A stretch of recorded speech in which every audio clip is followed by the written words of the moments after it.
So this is obviously all about the business. It's really about the business planning of search, of getting yourself higher on search engine. It's really about the business behind the whole thing. And so what we're going to talk about today. So we will talk about a bunch of things. We're going to talk about how does Google basically work? How does I'm number one on Google and I don't know why, right? Why is that? Or we think we're the best and we're nowhere to be found. Why is that? So it's important to kind of have a basis of that. Then we'll talk about how to diagnose your site. So how to figure out why you're high or why you're not. Being able to kind of go through it and kind of reflect against how Google works, how is our site structured. I get it. I get the whole idea.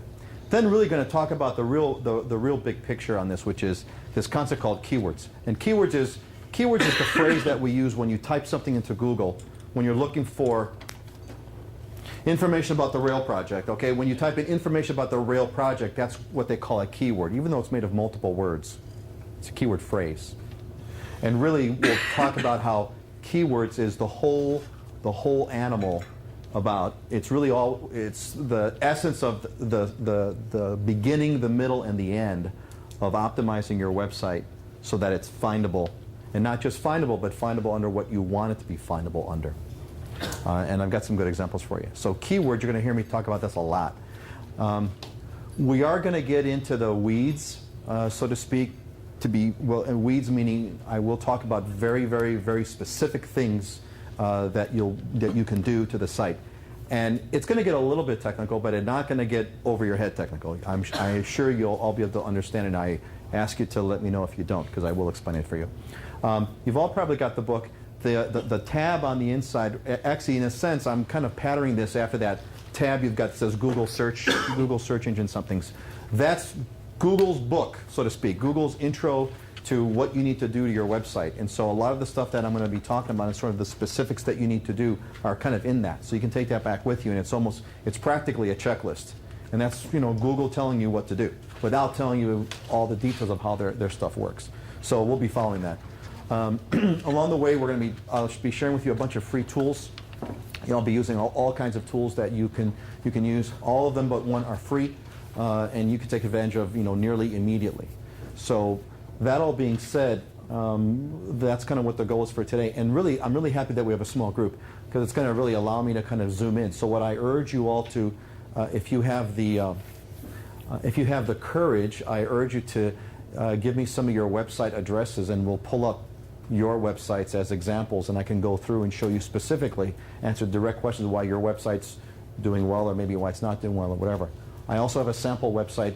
It's not a sample, it's a project of my own that I've been working on to kind of, for a couple of reasons. One is to act as a laboratory to kind of test out these ideas. And two, frankly, it's a long-term business. And so I'll kind of share with you how I'm kind of building that out. So that's what the thing is for today. Okay, so first part is, why does this matter? I mean, obviously you're all here, but why does it matter? For some of you, it may not matter. Matter meaning, why does it matter to get up on? Why does it matter to get up high on Google search engine results? Some folks, it doesn't matter, but it does matter if you consider yourself sort of a yellow page candidate. Yellow page candidate meaning what? Meaning that why do you list yourself in the yellow pages? Well, you're listed in the yellow pages because your belief is that people are searching for something. They go to the yellow pages. They search through the index, they go to a section, and they start calling the people that they find, right? So if you're, yes? Do people use the yellow pages? I don't think so. I threw mine away a long time ago. So it's a metaphor, but it's a metaphor. It's a metaphor. Before you were born, if you would list yourself in the yellow pages, would you go there? The metaphor is, how do people primarily find out about your business?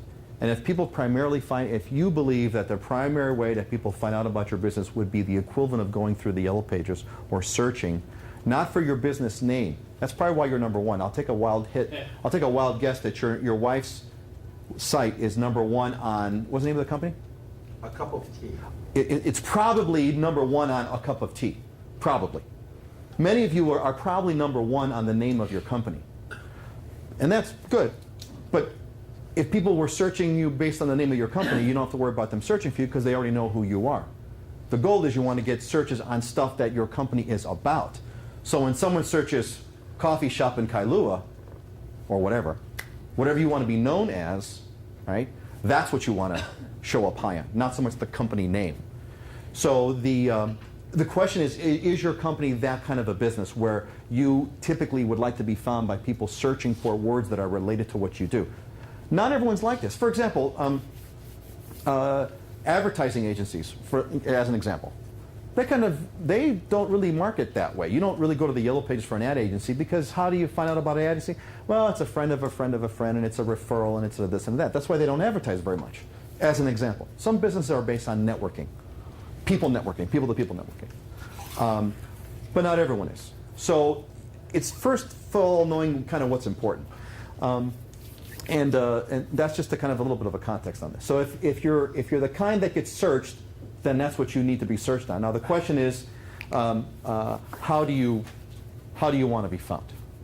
Okay, how do you want to be found? And this goes into the issue of optimizing the search engine, which I'm waiting for my projector to show up. So one question is on this. I think you mentioned the issue. You said, the question comes up many times. And I'll get into this now. On well, just hire an expert, right? We've all gotten emails that said, hey, I've noticed, we all got these sort of spam emails that says, hey, I've noticed your website, and if you pay us, we'll get you to the top of Google, and it's going to go this much, and you need to hire an SEO, search engine optimizer, to get your website up and running. So I want to address this now as sort of, do you want to hire an expert? And the answer is, well, it all depends. On the expert stuff, it's kind of saying like this, if we go back to our outdated yellow page, metaphor. So funny, I remember a bunch of years ago, this had to be at least 5 or 6 years ago, I made the practice of throwing out the yellow pages. Whenever we get the book, I'd put it back out to recycle. And my wife goes, what are you doing? You're getting rid of the yellow pages. I'm like, you don't need it. It's a Google search for the business and it's all there. And it was like a big epiphany. My wife, we got into a big fight over it. But anyway, if you were doing it, yeah, a huge fight. If you were, and of course she won, right? Women always win. So, well, that's why I'm happily married for a long time. It's kind of like this. Should you hire an expert to do this? Well, the question is, would you hire someone to write a yellow page ad or an advertisement for you? Would you hire someone to write an ad and then never look at it and never proofread it? You would never do that. You would never do that. Sure, you might hire a creative person to come up with a really neat graphic and to come up with some cool typography, etc. They may even help you with the message and what you're going to say and things like that. But ultimately, you are going to look at it. Ultimately, you're going to confirm what's going on. You're going to give it some kind of an acid test to see if it fits what you're doing. Well, many times when people hire technical folks, especially technical folks, technology's got this sort of wizard priesthood kind of aura to it that, well, I don't know technology, and so can you guys just do it and just do it because it's technical and I don't want to get involved with it. And so what people end up doing is they turn a blind eye to a critical part of their business, whether it's building a website or this search engine optimization. Yes, let's hire an expert, and I trust the expert will do, and I don't have to look at it at all because I don't know what it is, and therefore I shut it out. You don't want to fall into that trap. If this kind of thing is important to your business, if optimizing your company for search engines is important, if it's important, then it needs to be important.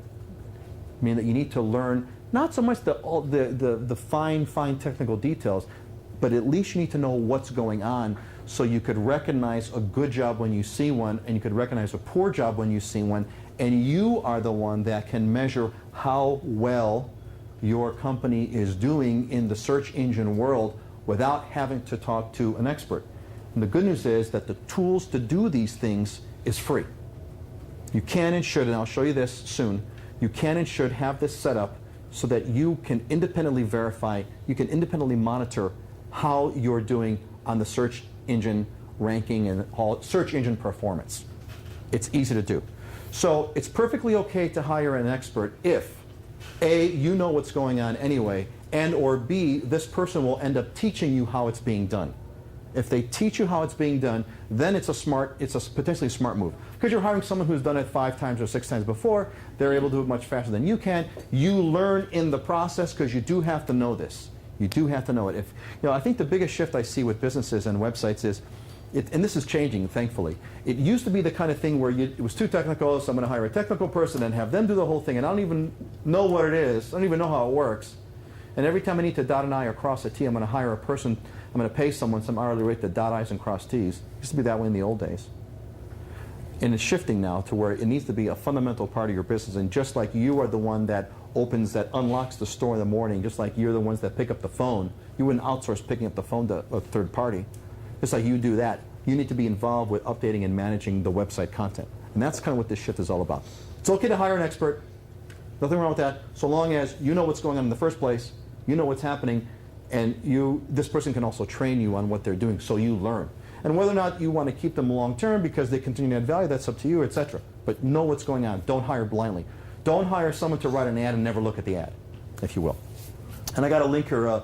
Google's given some criteria that I'll share with you on how their stuff works, good practice in terms of hiring someone. All right. Let's talk about how Google ranks pages. How does Google decide to place you up on the search engine? What makes you number 1 versus number 501 on a search engine rank? First of all, the real important thing is this. How does Google do this? And the true answer is, nobody really knows. Okay? Nobody really knows. And the reason why no one really knows is a very, very important reason. Think KFC recipe. You guys know the story about the KFC recipe? I know you guys heard about that, but they had I'm not going to keep. This is the last time I'll refer to this. I would show you, but I don't have a projector right now. The KFC what used to be known as Kentucky Fried Chicken. They had the story was that they were moving their offices or something. They were doing like a remodeling or an office move, and the original recipe from the Colonel was locked like inside a safe, inside a cabinet, inside a vault, right? 3-4 levels of security, and it was written on like some original scribbled piece of paper, and they had to move the formula, and so it was probably half publicity stunt, half true. But they had the CEO of Kentucky Fried Chicken, goes into this secret 4 levels of vault, takes the recipe, puts it in his briefcase, handcuffs the briefcase to himself, hand carries it surrounded by armed guards to the new location, and puts it in the new thing, right? So it's a really, really secret formula. Google is actually the same kind of a thing. They actually quote themselves as saying their search engine algorithms use 500 million variables and 2 billion terms. So this is Google's secret formula. And don't they change it all the time too? It's always being changed. It's always being updated. So they would never, this is essentially the secret sauce of Google. So they're never going to let this out, ever. Because 2 things would happen. Number one, if the secret sauce sort of ever got out, number one, they'd have, Microsoft would be their biggest competitor immediately, number one. And number 2, say that wasn't even possible because let's say it's all patented and let's say you couldn't do it without infringing on patent or copyright. Then every search engine optimizing company on the planet would be using Google's secret to do whatever they could to boost their search engine results to the top. And then what would happen? Then you'd have a really crappy search engine because everybody would be gaming the system. And suddenly the Google search engine would be useless because everybody's gaming it. And so you, the customer who's using Google to do a search, if you get consistently poor results because you're getting consistently results that are gamed by everybody who figured out how it works, you wouldn't be using Google anymore. So it's absolutely critical to Google's fundamental long-term success to never let the secret out. So no one really knows. Anyone who claims they know they have inside Google tips and they could, get your thing to the top is not telling the truth.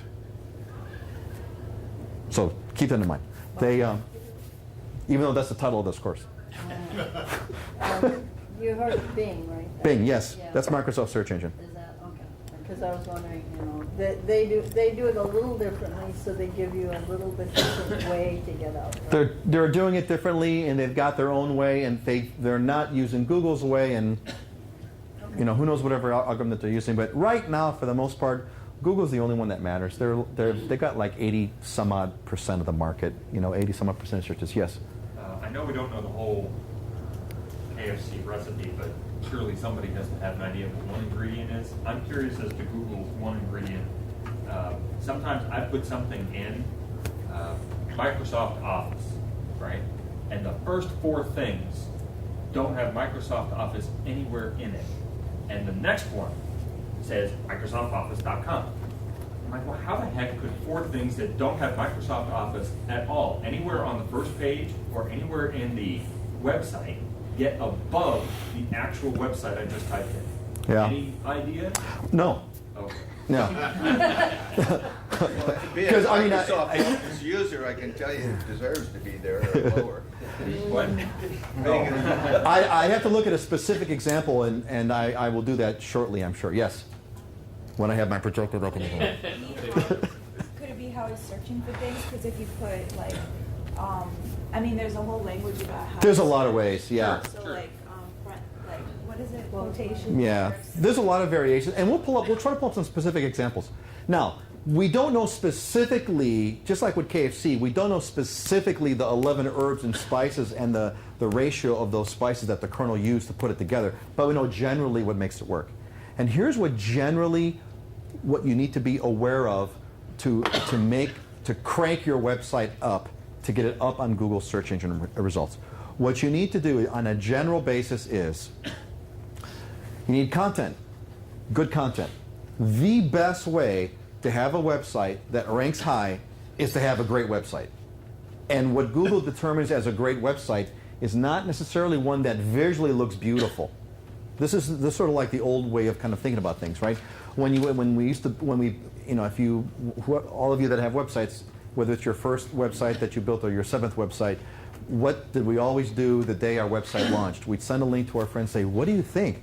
And they'd say, "Oh, it's beautiful," without ever clicking and going through anything. It's not necessarily what visually is on the website, but how content rich is the website. That's what makes a good website. Stuff that has content on it that's relevant to what users are looking for. Google's 500 million variables and 2 billion terms, their technology is really all about figuring out what a website is all about. That's really what they do. So the Google engine, and they've got scores of rocket scientists working on this all the time, their search engine technology goes through the system, goes through your website, and tries to figure out what's on the website. What's this website talking about? And once it kind of figures out what's this website talking about, then it makes that website findable under a given search terms. So the first and foremost thing that you got to have a great website that gets really good search results is to have good content on the website. Numero uno. Nothing else matters if you can't take care of this. Number 1. 2 is you need to have good structure. And we'll talk about what this means. Structure makes it easy for Google to figure out what you've got. So if you think about it, it's not unlike it's not unlike this great book over here, okay? This book, and every good book, is structured. I got a table of contents, right? And I could look at the table of contents, and I could scan for. I thought I was the only one that had It's amazing. That was my secret. that was your Google secret, okay? It's got a nice table of contents, so I could look through and I could kind of directly go to a story that's interesting. And there's all kinds of cool stuff in the back. A lot of other books have an index in the back, and I could kind of go through the book, like I'm almost done with Ben Caetano's book. You read that book? Really good. So I'm going through Ben Caetano's book. I'm almost done. He's got an index in the back, and if you could look up all of Ben's friends and enemies by looking up the index and finding, it tells you where he talks about them. Funny part, there's an interesting story. There's a secondary story behind that. I think he purposely, some allege that he purposely left out certain people out of the index. They're in the book, but they're not in the index. And there's sort of a conspiracy theory going around about what that's all about. I'm in the index. Yes, you are the index, sir. Yes, you are. I think he refers to you as a real conservative, which is great. That's a good. I'll take that. I'll take that label. True to your brand. But anyway, so a book is reasonably well organized, and what it allows you to do is it allows you to basically find stuff in the book relatively easily. Websites need the same thing. If a website is well structured, number 1, it's good for the user, good experience for the user, and Google not only wants to be in the business, if you think about it, Google doesn't only want to be in the business of helping you find stuff easily and quickly. Google is also in the business of helping you find the best websites quickly and easily. That's what's sort of the amazing part about the Google value proposition. Think about it from their perspective. They want to have it so if you do a search, not only are you going to find what you're looking for, but you're going to find a great site of what you're looking for. What makes a site great? Content, a couple things, content and structure. So the site has to be structured properly. So if you took for example, if we took the book example, and if there wasn't a table of contents, and if there wasn't an index, and if I just took any old page and mixed it up with any other page, it'd be nearly a useless book. I might get something if I read through it, but I certainly couldn't find anything in it. Same thing with a website. If the website's not well organized, if it's not well structured, Google won't be able to go through it. Google won't be able to figure out what's the gestalt of your website, what's the big picture, what does this website really mean? And if it doesn't know that, it won't rank it high on search engines. So content, structure, and then finally, the third thing is what we call incoming links. Incoming links is a link to the website, a link to your website. Incoming links are critical because an incoming link is seen by Google as a thumbs up vote for your website. This is actually the genius behind the patent behind what Google has done. This is the core of their technology, the core of their discovery. They treat basically incoming links as votes of confidence. Because the logic is, hey, if someone, this is essentially how they've determined there's like an artificial intelligence.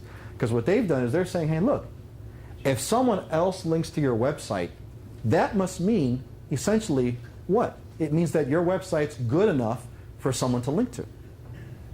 So an incoming link is a thumbs up vote. Now there's an entire science behind it. Yes, Jen? An incoming link meaning you're on someone else's website. Means a link to your website. From someone else's website.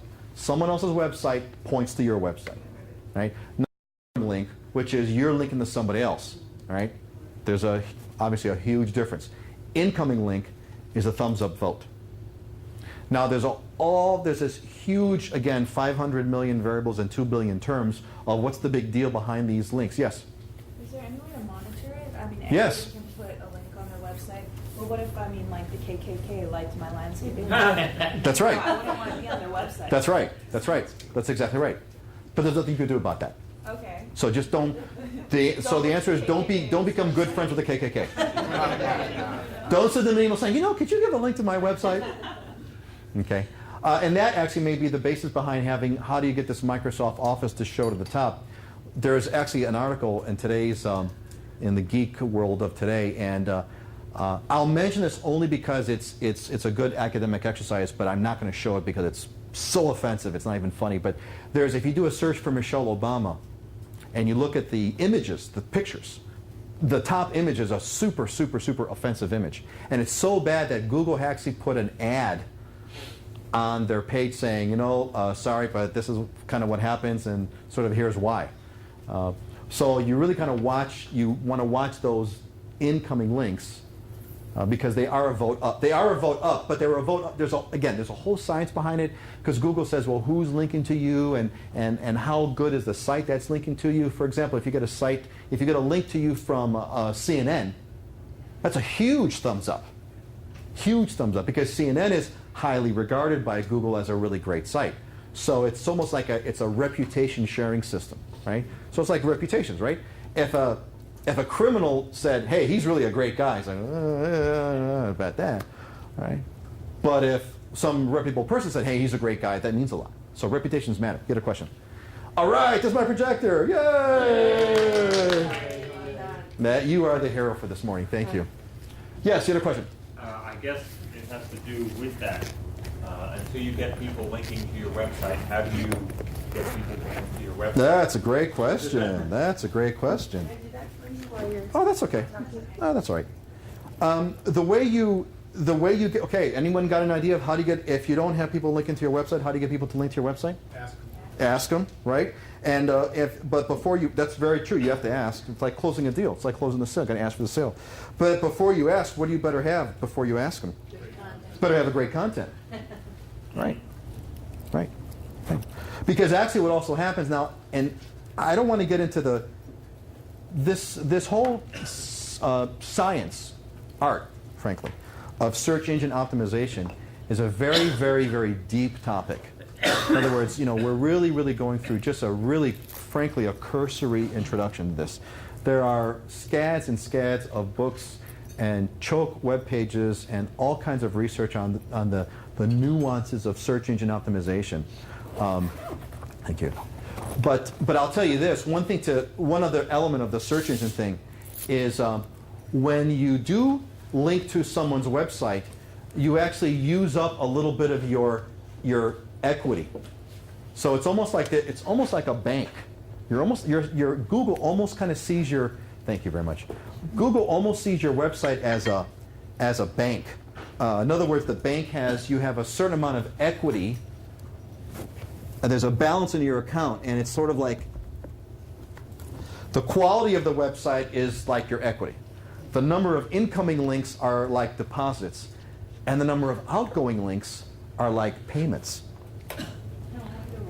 No wonder you're broke. Need a bailout. Hawaii Report has like a Cajillion links. News. Right. So you're sort of what you're potentially doing with that is you're using up what we call link juice. You're using up your link juice. But there is a solution. So again, that gets arcane, but it's an element. Yes. What about using something like Craigslist ostensibly to plug yourself, but more to get an incoming link to your website where you're not necessarily expecting to get any serious business from it, but if people click, they were interested. Right. Is that it? Is that why I'm expecting? Look, I think the issue is this. I think the answer is it all depends. There's no hard, fast yes no answer because remember, Google is not stupid. They're really watching over quite carefully what's going on. So let's analyze.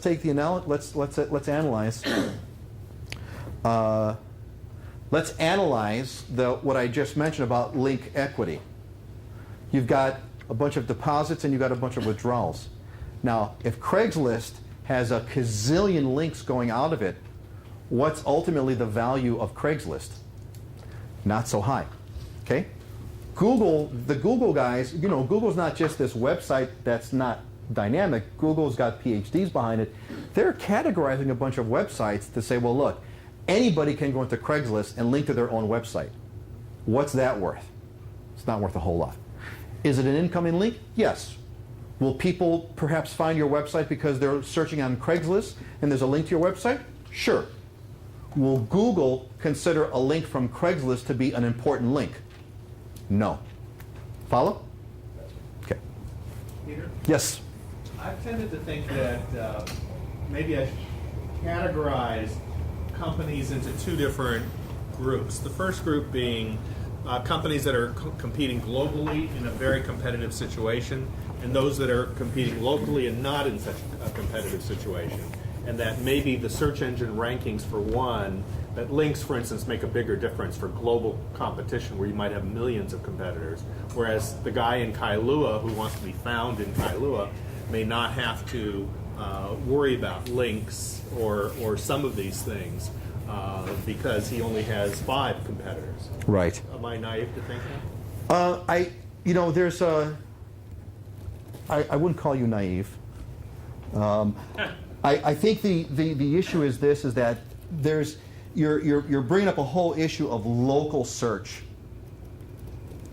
Local search. Let's see. There we go. Give me just a moment here, while. There we go. I heard the right noise. All right. I work with a lot of local companies, Sure. a lot of small businesses. That's right. And they're competing against 5 people. And every now and then I'm working with someone who's competing against 5 million people. Correct. Well, a lot of it has to do with. Are we up? Are we almost there? Ta-da! All right. So you found another use for my book. There you go. It's a great book, Bob. It's a really great book. I gotta add it to my list. It's an excellent book. Put it in the index. This is kind of small. We should back this up just a little bit. Excuse me for a minute, Sam. I'm going to back this up just a little bit.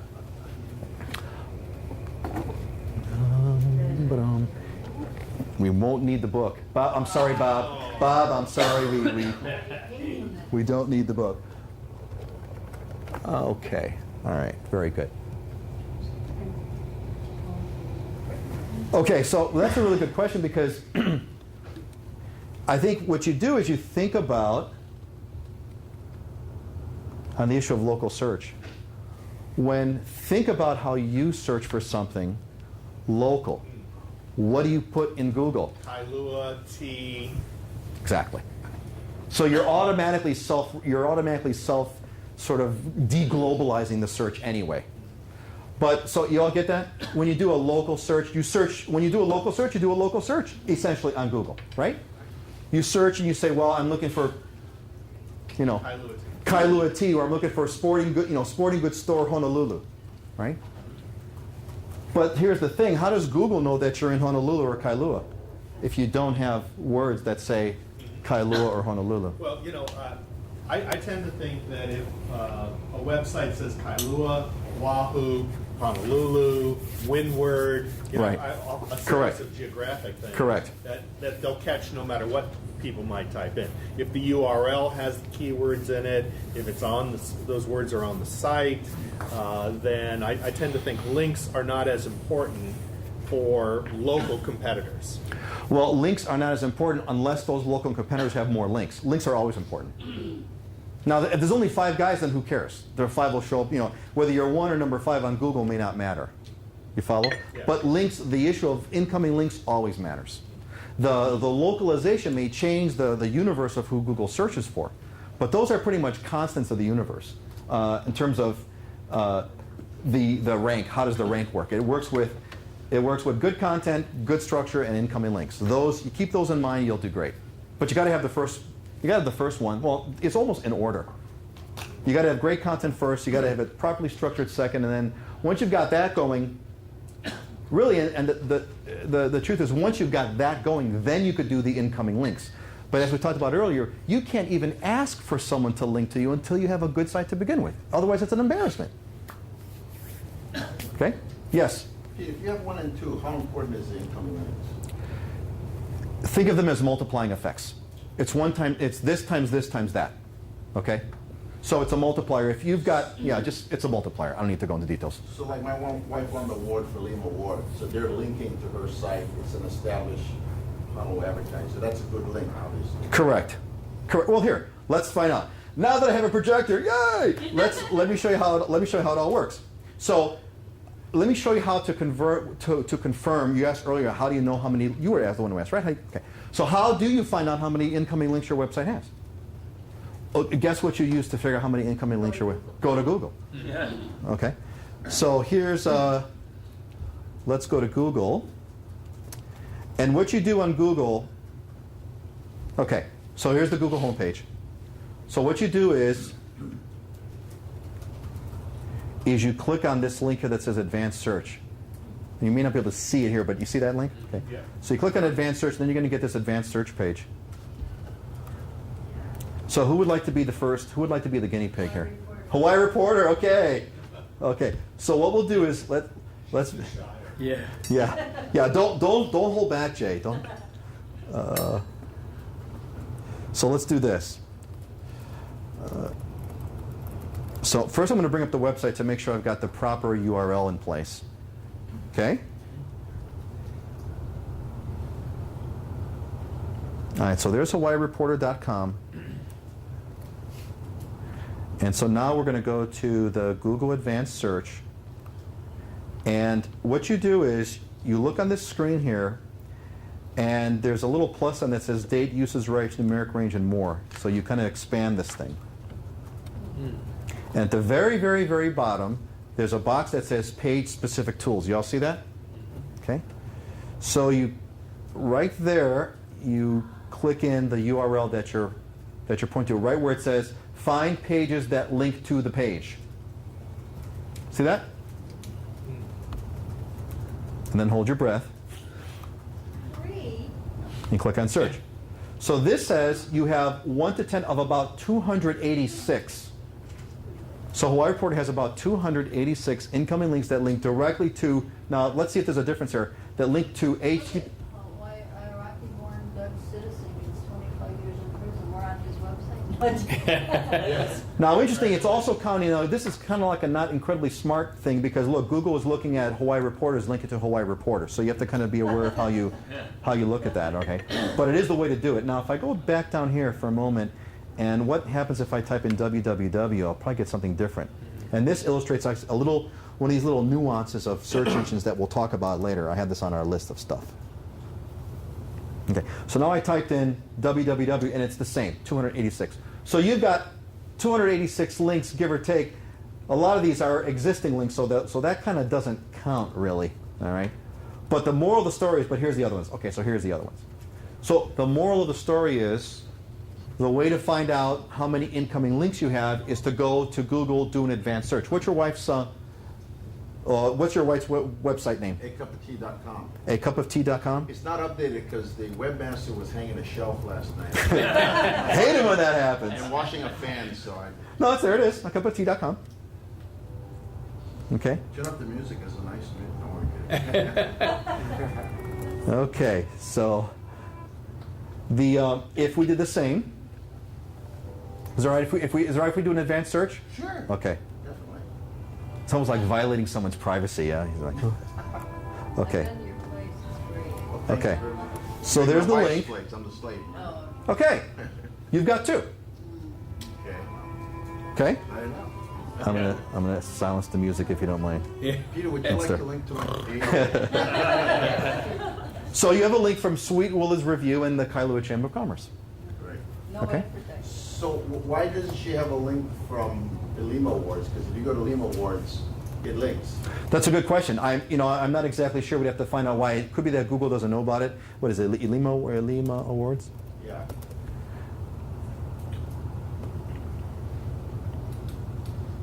It's so sad. So you would have to, what you would do is I would go through this and see if I could find the link and then kind of try to, what's the word for, not audit, but reconcile. Reconcile, what is it? Is there a link? Is there not a link, etc. So if there's a link and it's not showing up on, For some reason, Google's not picking it up. and how do I tell Google? Do I tell Google? Yeah, you're not going to tell Google because they're not going to listen. They're not going to listen. So there's a bunch of issues why, but at least you know that it's not being linked. You have to figure out some way to get Google's web crawlers to go in and find this.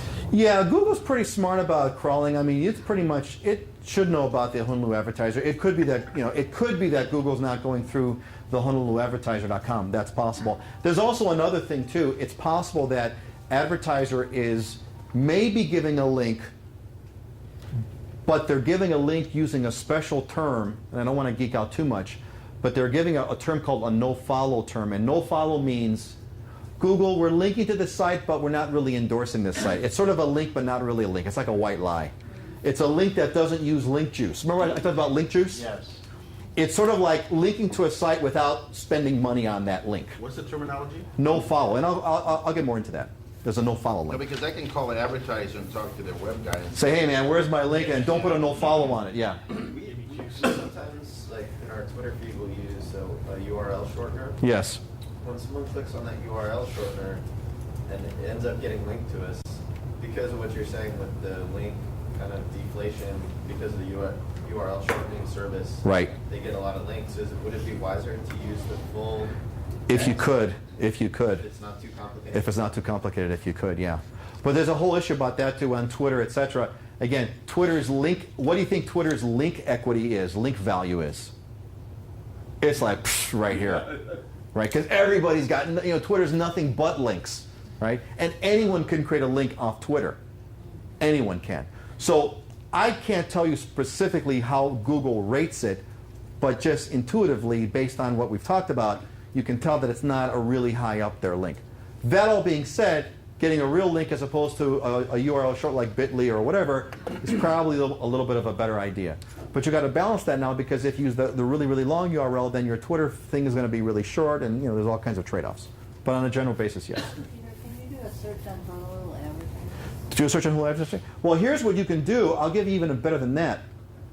The on the Firefox or or Internet Explorer, you can download the Google toolbar. It's a free download. And one of the things that the Google toolbar has is a concept called PageRank, and this is really important. This will really tell you a lot. This is really, really good. So let's go to Hawaii Reporter first. Let's go to our favorite website in the whole wide world. It's my default homepage. I go there at least 3 times a day.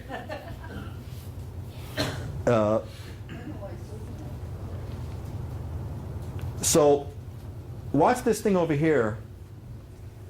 It's called PageRank. Now this page is loading, but there it is.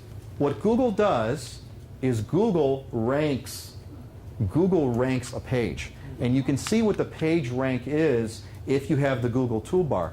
And if I mouse over this thing, it tells me PageRank is Google's view. Oops. It says PageRank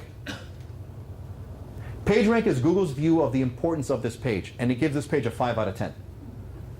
Okay? Now, it's a relative number. It doesn't mean on a scale of 1 to 10 how good your website is. It means on a scale of 1 to 10 how popular, how important does Google think your website is. 5 is pretty darn good.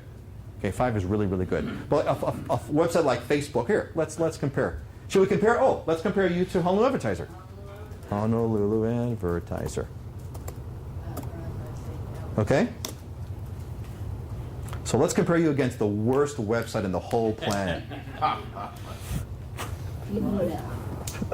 What's that? Surprise, you're better. So let's find out. So I'm going to wait for this little thing to load. So PageRank is really, remember I talked about equity and reputation? If you're being linked, if someone's linking to you who's got a PageRank of, let's say your PageRank is 5, and if someone links to you who's got a PageRank of 1, low, that's not helping you. If someone's linked you from a PageRank of 10, you're smoking. Okay?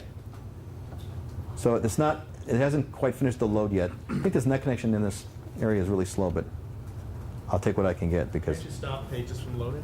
Yeah, I can, but then I'm not sure if Google's going to do the PageRank thing on me or not. So I'm just going to sort of let it kind of go through its timely or untimely death. So moral of the story is, what you do to find out, how do you find out how many websites link to your website? You do a what?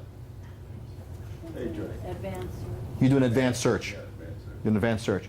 If you've got, if you install the Google toolbar, you can get a PageRank, which really tells you how Google has sort of summed up how Google has rated your site. Yeah, 6. Okay. Better than the advertiser. No. So it's the other way around. The higher the number is better. So Google's got this one's got one more rank than you do. You're rated a 5. They're rated a 6. Facebook is rated like a 10. eBay's like a 10. So you're saying Google kind of That is stands super so good, yeah. in the design of our wife's page, because there's a Kona on the big island, That's awesome. we put Kona Oahu, so there's no Honolulu in it, so that's a disadvantage for her. Perhaps So we need to go pop. you need to Honolulu, put the right words in there. Honolulu. Exactly. Otherwise, you're not getting keyed in. Just Correct. that alone, I've learned a lot today. Thank you. Good. I Excellent. want to have the word coffee too as a on your website, because maybe people are searching for coffee. Well, let's get into this discussion. This is the core of the whole issue. All right. This is the core of the whole issue. She does serve coffee. Okay. So all right. So there's a corollary here in terms of when you look up your competitors. So here, let's somebody else give me a search term to search on, which would be your competitors. Like not the name, the keywords. Safety. Safety. That's a really huge word.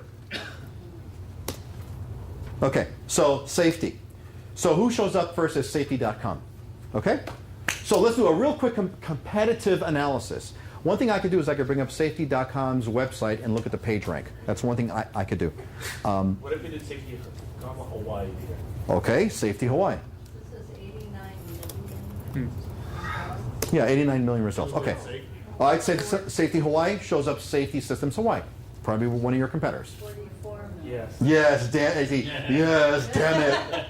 But don't worry, they're much, much, much worse. You guys are way, way better. This is the worst. Are they? Is anyone from?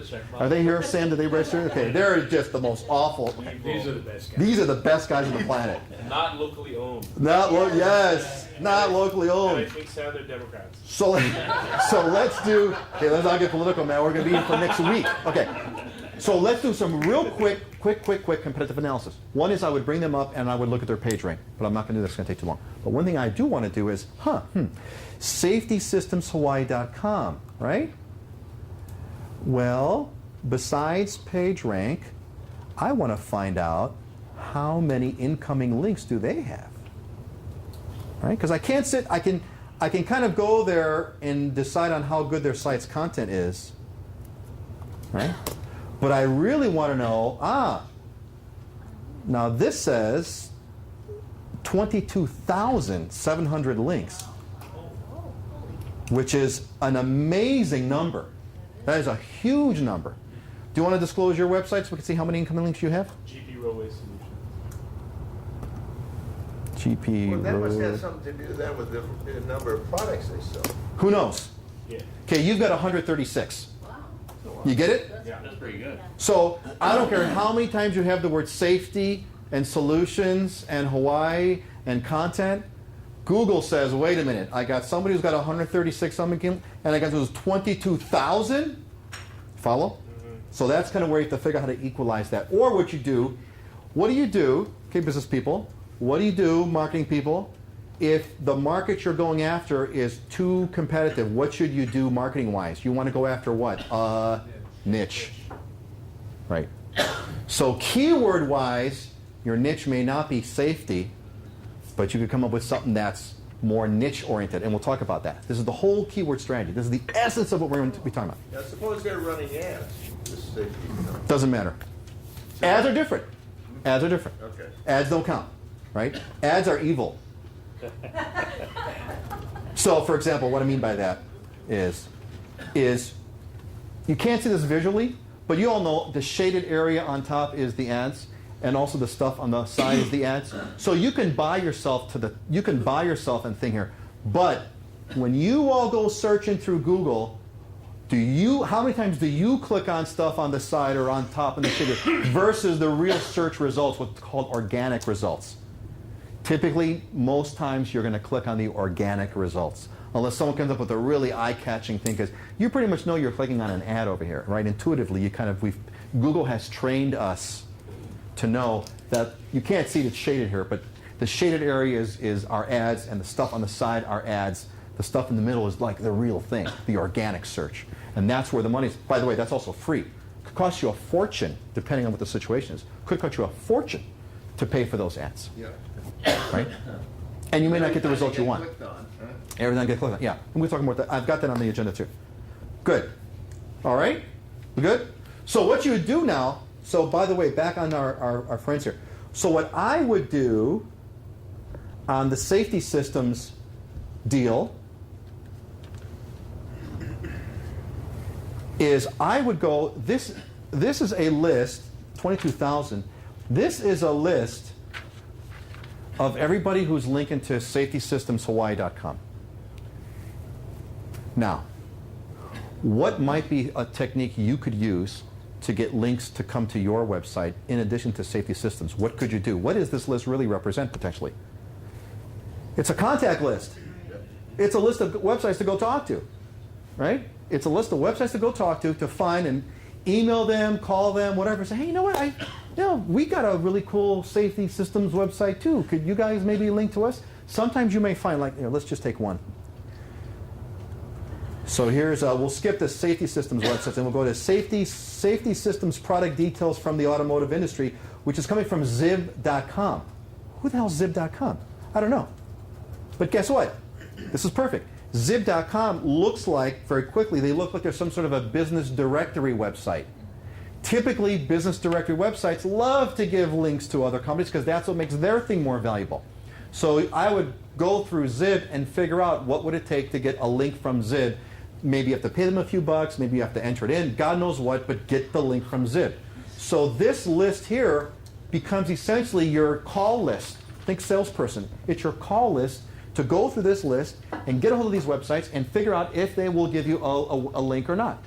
Some may be automatic, some may be manual, but that's your list. That is the 21st century salesperson's call list, right? No one takes cold calls anymore. But now this is your call list. You follow? Do the whole thing electronically. Make sense? Okay? All right. So, I've got you all thinking keywords now, right? You all understand the concept of sort of keywords, so to speak, and more so, we understand the idea of how Google ranks us higher. It's content, structure, incoming links, right? We know about how to find out your competitors. You do the Google searches. You know how to find out how many incoming links you have. Do the advanced search, right? All right. So the big idea here is now it's really all about keywords. We even started to get into a discussion because you said, well, coffee and this and that and safety systems, maybe not safety. Maybe we can talk about niches. It's all about keywords. This is the whole thing. And this is actually, the funny part is, after doing this for years, just about every website. Now, look, I'm proud to say that my company created the first commercial website in Hawaii. We did this in 1994, 15 years ago. So I've been doing this for a longer than anybody in Hawaii. Anybody. Not Al Gore. Well, Al Gore doesn't live in Hawaii. I give deference to the master of climate change. He invented He invented the internet. He did invent the internet. Just kidding. So the funny part is, after 50 years of doing this, we were focused more on the technical side of doing things. What's the technology of it? But really, the truth is, if you're going to design a website, and we worked with a web developer very recently. Very recently, we worked with a local web developer, who I will not name, and we started designing a website. And now that I really understand this essence of keywords, if you're designing a website, the first set of questions you need to ask on designing that website really is, what kind of keywords are you going after? Really, though, because the keywords essentially saying, what's your market? Who are your customers? It's essentially a fundamental marketing question. And that's the question you use to start to build the site. Because first you think about what market you're going after. Once you understand that market, then you translate that into keywords. And once you've got it into keywords, then you decide what content you're going to create to hit those keywords and how you'll structure that content to hit those keywords, and you will succeed marketing-wise. You understand? No one does this. No one. Because when you talk to a web designer, the first thing they say is, well, what color is your logo? What should you be on the home page? What you like to say? And what cool features, what cool geek features could I install and flash plugin on the YouTube embed link to go into a Twitter feed with the RSS link? But no one talks about keywords. Keywords are the key. It's the quintessential fundamental of building a successful website, assuming, again, the whole context of what we're talking about is you want to be searchable. If you don't care about being searchable, keywords are irrelevant. But if you're going searchable, it's all about keywords. So here's some questions to make you think about what this means to you. Okay? What keywords will customers use to find companies like yours? What keywords will customers use to find companies like yours? How does your site's content reflect those keywords? Or does your site's content reflect those keywords? Okay? How does Google think you reflect those keywords? Because it doesn't matter what you think, it doesn't matter what your niche thinks, it matters what Google thinks those keywords are, because that's what matters, right? How does that translate into website activity, right? Is traffic coming in based on those keywords, right? And then fundamentally, how does that finally translate into actual transactions? Whether it's a sale, whatever you define to be a transaction. It doesn't have to be necessarily selling something online. It could be receiving a phone call, getting an email, having someone download something, God knows what, but some sort of an action, a user action on your website. So these are the clarifying questions you need to ask and sort of essentially answer to get your website to be successful. And so by keywords, like you have a name of your company, it doesn't necessarily have to have those keywords, but then what you write, like to introduce you. So for example, keywords would be, again, keywords is more of a phrase. So safety was a phrase that we used.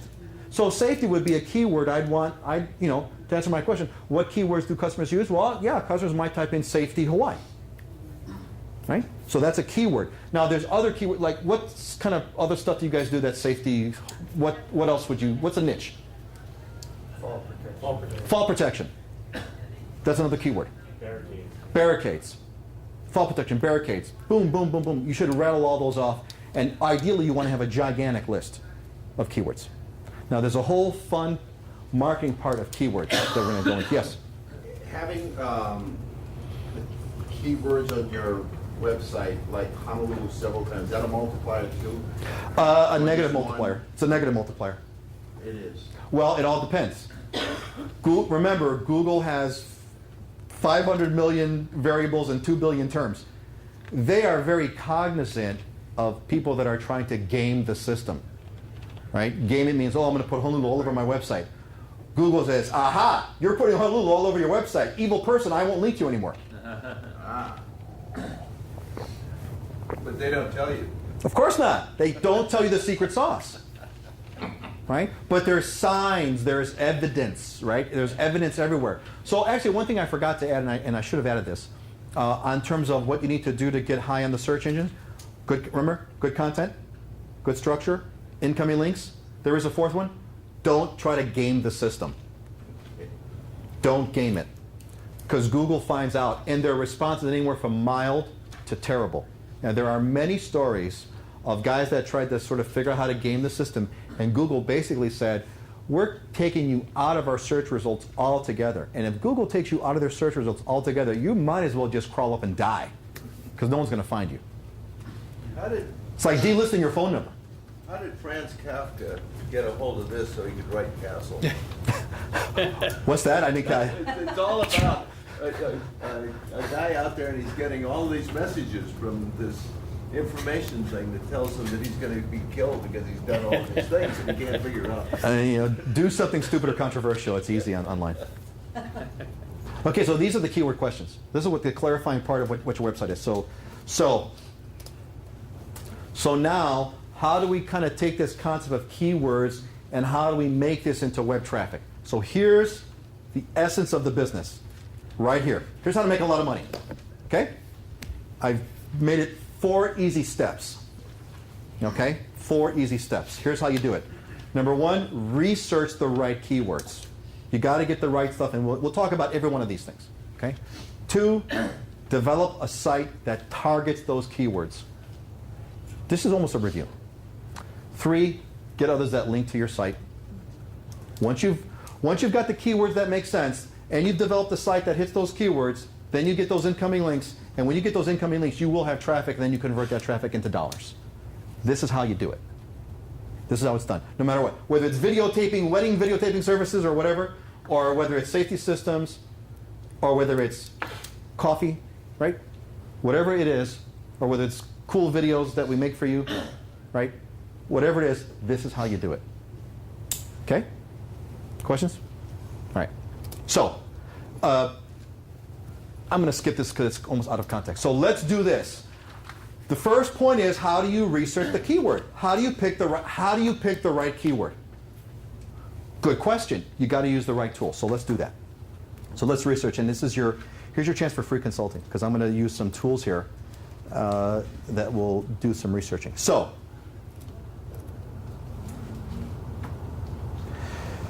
the tools that you use, there's a couple of tools. Researching keywords, 2 tools. One's free, one's paid but cheap. Google AdWords is free. WordTracker.com is paid, but it works good. And it's going to help you figure out the keywords. So let me show you how this works. So Google AdWords is free. WordTracker. We'll go into both. WordTracker.com. Okay, so Google AdWords, you could Google for Google AdWords.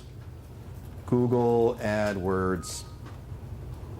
And then you could click on Google AdWords over here. So AdWords spelled one word.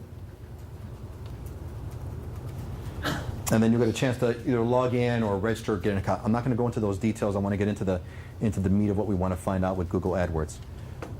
So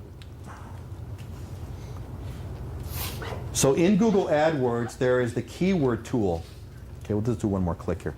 So when you get to Google AdWords, you're going to click on this tab here that says Opportunities on the top. And then what you'll see is on the left-hand side here, you'll see something that says keyword tool.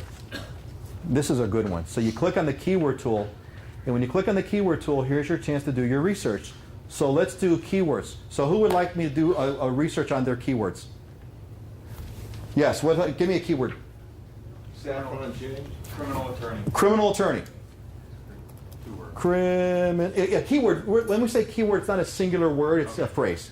So keyword, criminal attorney. Yeah. Okay?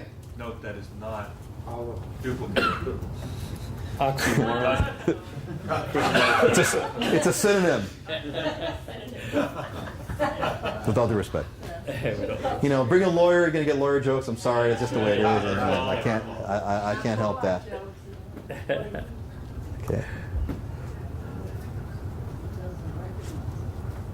All right. I don't know why it's not giving me. Google's broke. Okay, this is good. Let's see. No. There aren't any criminals. Yeah, there are no. I got some good news for you. You're the only one. That's redundant.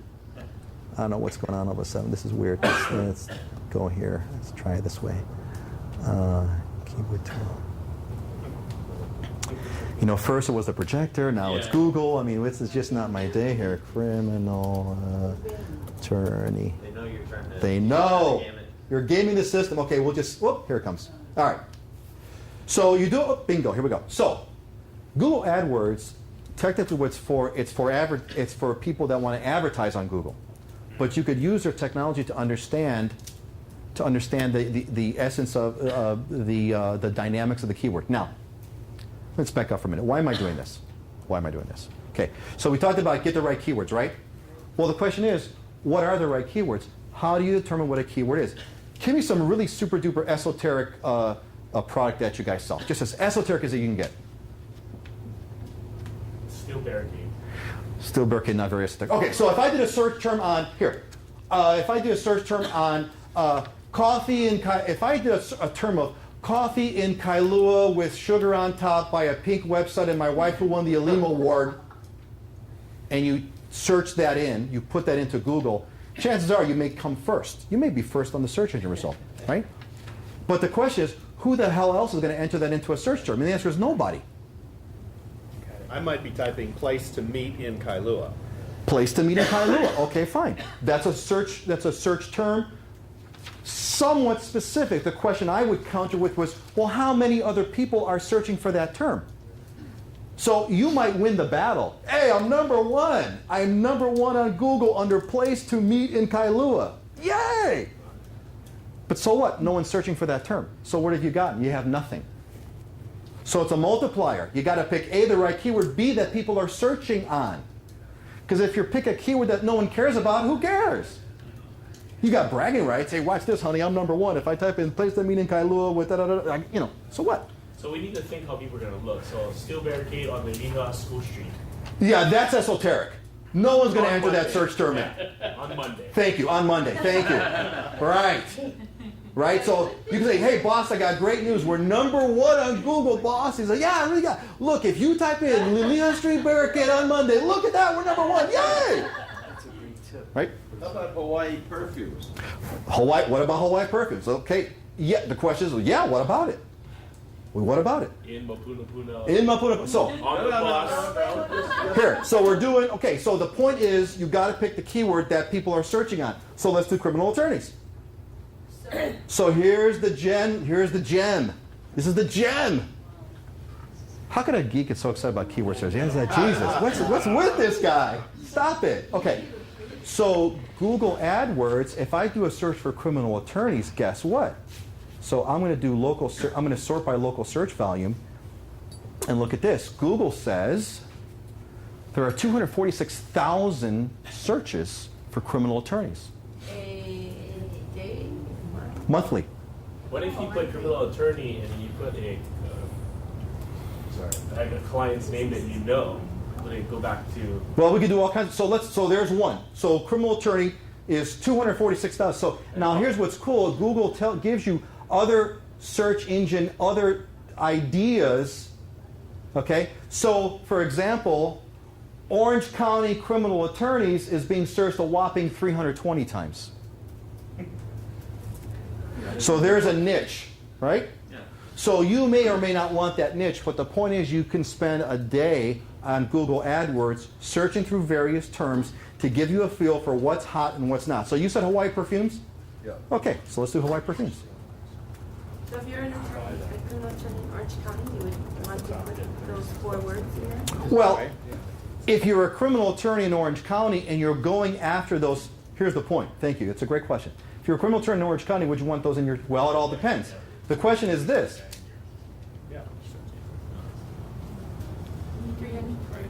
Okay, so the point is, it's not so much would you want to.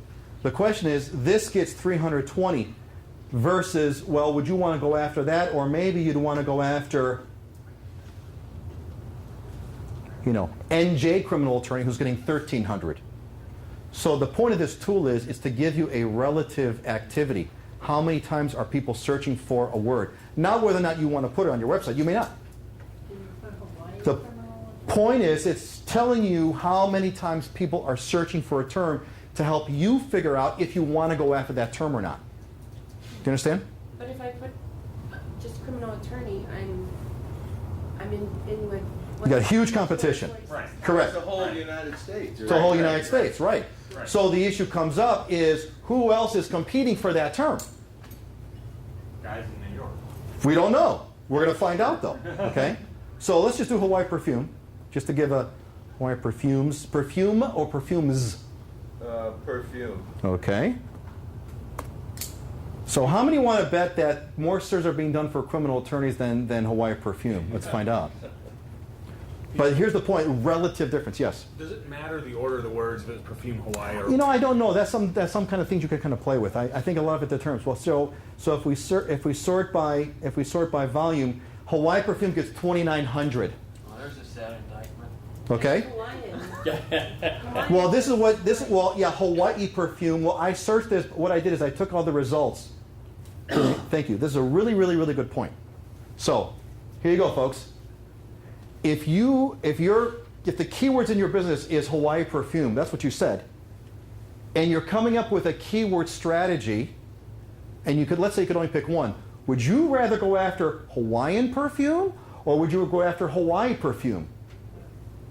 What would you rather go after? Hawaiian perfume, right? Because it's at least 30% more. You're gonna almost get 30% more business volume, guaranteed. Just that small, in this specific case, just that small difference. And there's the perfumes of Hawaii. Perfumes of Hawaii, don't ever go after that. You're screwed. Right. So order. Why would you want to go after perfumes of Hawaii for 480 lousy searches when I could go for Hawaiian perfume for 300? What's that field there, the estimated average CPC? Cost per click. This tells you what advertisers, you talk about advertising? Yeah. If you wanted to advertise on Google and you wanted to own the term, not own, but if you wanted your company to show up on Hawaiian perfume, you better be willing to pay $1.68 a click. But guess what? This is completely wrong. Think about it. If you were, let's look at this side. If you were an advertiser, what makes more sense to advertise on? Would you rather take this one or that one? Well, then it's lowest cost. You'd have to whip out the Well, calculator. it costs per click. You'd have to whip out the calculator. Yeah. Yeah, but it would cost you 1,000 clicks more. Okay. Because here, wait a minute. I'm paying $1.68 and I'm getting 2,900 searches. Why would I want to do that versus $2.57 to get 1,900? This might work out better. Might. I can't say it will. Yes. Why? Is it cheaper? Because you're This is a cheaper cost per click and more people are searching on it. Well, wouldn't that be more expensive? Why would Well, overall with volume it would be, but the point is there's a lot more people searching and I'm paying less cost per click. If I spend $500 on Google, let's just take $500, right? So what's 500 divided by 168? I don't know, 250, right? So I'm going to burn through this. I'm going to have 250. My website will show up 250 times, give or take. I just divided by 2. I'm rounding up. Whereas this, my website's going to show up only maybe 100 times, right? So this is technically cheaper for what might get more volume. Well, suppose we expanded it, put in tropical perfume. You could do all kinds of Yeah, things. but that should be a greater universe. Perhaps a great universe, but now you've got perhaps more competition. Yeah. Okay, so it's 48.72 versus 48.83. It's not. It's minimal. So which one would you pick then? The truth is, you'd have to kind of really find out. I would probably pick Hawaiian perfume. It's $4,872 versus $4,883. Yes, you're just multiplying this by this, which is one way to look at it, right? But what this really means, how do you think Google comes up with these numbers, by the way? Competition. So that's really what you look at these dollars for. The dollar figure is telling you who's competing for it. So interesting, there's a lot of dumb advertising going on right now. I can tell that these guys didn't use Google AdWords to do their search because there's a lot of companies competing for perfumes of Hawaii, but the searching is crappy. They're paying $4 a click. But that's what they want in their keyword, right? Right, but there's no one searching for it. Yeah, but they don't know that. They don't know that because they didn't take this class. They didn't take this class. They don't know it. And I'm not going to give them the video. Okay. Peter, could it be that in August and September the terms were ranked differently? Could be. Could be. But this is a pretty big shift. I don't see how you would philosophically, this is not like a summertime versus a wintertime and you switch these terms, but it could be. Right? Can't you have both terms on your website? You could absolutely have both. Absolutely. All I'm showing here right now is this is a way for you to figure out what's hot and how hot the competition is for that term. Do you want to go into a highly competitive market or a loosely competitive market? Let's go back to safety, right? What's that word like? Safety.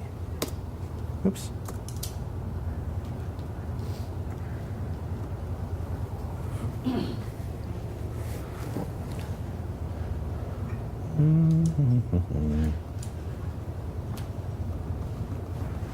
Only 16 million. Okay, 16 million searches. But man, it's cheap. Okay, you know why it's cheap? Because no one's competing for it. It's too generic. It's too generic. You're going to waste your money. Because is it safety, personal safety? Is it boating safety? Is it, right? So as an advertiser, you're going to probably waste your money going for this keyword because you're going to get far too wide of an audience. You're going to end up spending a lot of money going nowhere. You had a question? I was thinking about this, so I try to have it on my webpage and in the name of my webpage, things that are specific to here versus being just criminal defense attorney. Correct. Correct. But I have another question with regard to Hawaii or Oahu or what have you. I don't know if this is a Vista Big Brother thing that's on my computer, but sometimes it knows where I am. So if I put in google.com and I was in Germany, it brings up Germany Google. Yes. And when I was in Japan, it brought up Japan Google. I didn't ask for it. Yeah, it's not Big Brother. There's a relatively simple way to map the specific place where you're physically connected to a place in the world. So if my potential clients are here and they put in criminal defense attorney, are they going to get criminal defense attorneys and a good smattering of Hawaii? Well, I All don't. the guys from New York who got the name. Yeah, well, there's one way to find out. Criminal defense attorney. Because I mean, I'm trying to put in. Typically Hawaii speaking, or if you don't Honolulu. if you don't put in the location, Google won't give you the location. Okay. Typically, although again, this is it needs to be proven. But yeah, see, I'm getting All sorts of God knows what. Yeah. Right. Yeah. Right. But yet it does know where I am because on the right-hand side, the ads say Honolulu Criminal Defense. Okay. So the ads are coming up over here. So The ads are smart. Google wants to be smart about the ads. if you put in Hawaii, then it would totally. It could change the whole sure, ballgame. sure. Right. Is there something you can do to bring yourself up in the organic side? Well, that's why you're here. That is why you're here. You wanted to charge me $250 a month for it. Yeah, you missed the first part that says don't do that. Keyword search, you change it. Maybe it's part of the recipe, we don't know, but what do you think? I'm sorry, what was that? Well, like for example, I don't have Honolulu in the website. So Right. If I go back tonight, change it to Honolulu? I would want to, well, yes, I would, but what I would do first, back up for a moment, go through the process of being clear of what keywords you want. Well, You got to I'm gonna go through do that that. process. I'm gonna And do if that. Honolulu is one of those things, then yes, you should make sure Honolulu is in your How long website. do you think Wait it a takes second, to though. go and There's- search it out? And I'm sorry? how long do you think it's going to take to? To refresh itself? Yeah, refresh. It all depends on your site. Let's say about a week. Okay. But are you attracting people to your place in Kailua? In other words, No, is they're that island-wide, they come from all over the island. Oh, okay. So, So it all depends. You got to figure out how you want that keyword. Yes. How do you know which But if word- they're coming from all over Like, the what island, was then one what you with the top, might want the to middle, the have. bottom? That doesn't you can do matter. both. Kailua Yes. and Honolulu. yeah, that's what we do now. Yeah. Okay, so let me show you one more tool. Thank you. All right, so I just showed you the free tool. You could all go home tonight, this afternoon, go to Google AdWords and start doing your research. Start doing your research for all the keywords. Okay, that's one tool. If you're really sort of serious about this kind of deal, I'll show you a paid tool. And it doesn't cost a lot. I don't know how much it costs, but it's pretty cheap. And this is called Word Tracker. Now, what Word Tracker does is they give you a little bit extra. What they do is they try to do the research for you to tell you how often your keyword is being searched and how competitive it is, i.e. how many other websites are already sort of targeting that keyword. This is very, very helpful if you really want to hone in on this, if you kind of want to make a science about it. And so what I did here, for example, is I did a search for the word Oahu. And it gives me all kinds of keywords that are related to Oahu. And what it also does, it tells me this. It tells me how many searches. First column is how many searches. Then it tells me how many other websites have these search terms in their titles or in their links. And then they've come up with a nice figure called the KEI, the Keyword Efficiency Index. In other words, searching divided by competition. So what you're looking for with Word Tracker makes it very easy. Oh, before we do this, oh shoot. Yeah, did y'all see the answer?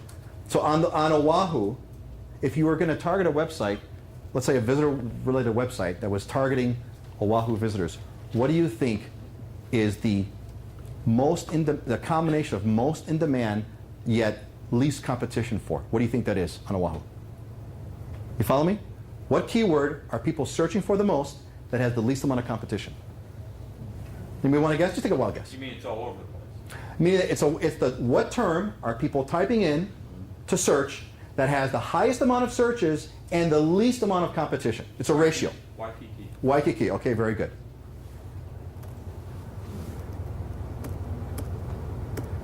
Drum roll, please. Oahu weddings. On wedding. Oahu weddings. Now they've got two different ratios. There's a newer one that they're using called the KEI3. So let's use this one instead. Oahu nightlife. Oahu nightlife. In this case, people are doing 81 searches for it. They're only 81 in terms of the way these guys have measured it. They're doing 81 searches. There's only 27 websites as far as they know that really focus on this content. Therefore, they have a keyword efficiency index of 3. So if you are building a website to target Oahu visitors, this is almost the priority of keywords you want to go after. Because these are the most searched, yes, yet least served. Follow? So this is what you use, tools like this, to figure out what's the competition for the keyword. So if you look at this, here's the funny part is, if we do it in reverse, what are the most used, who's got the biggest competition?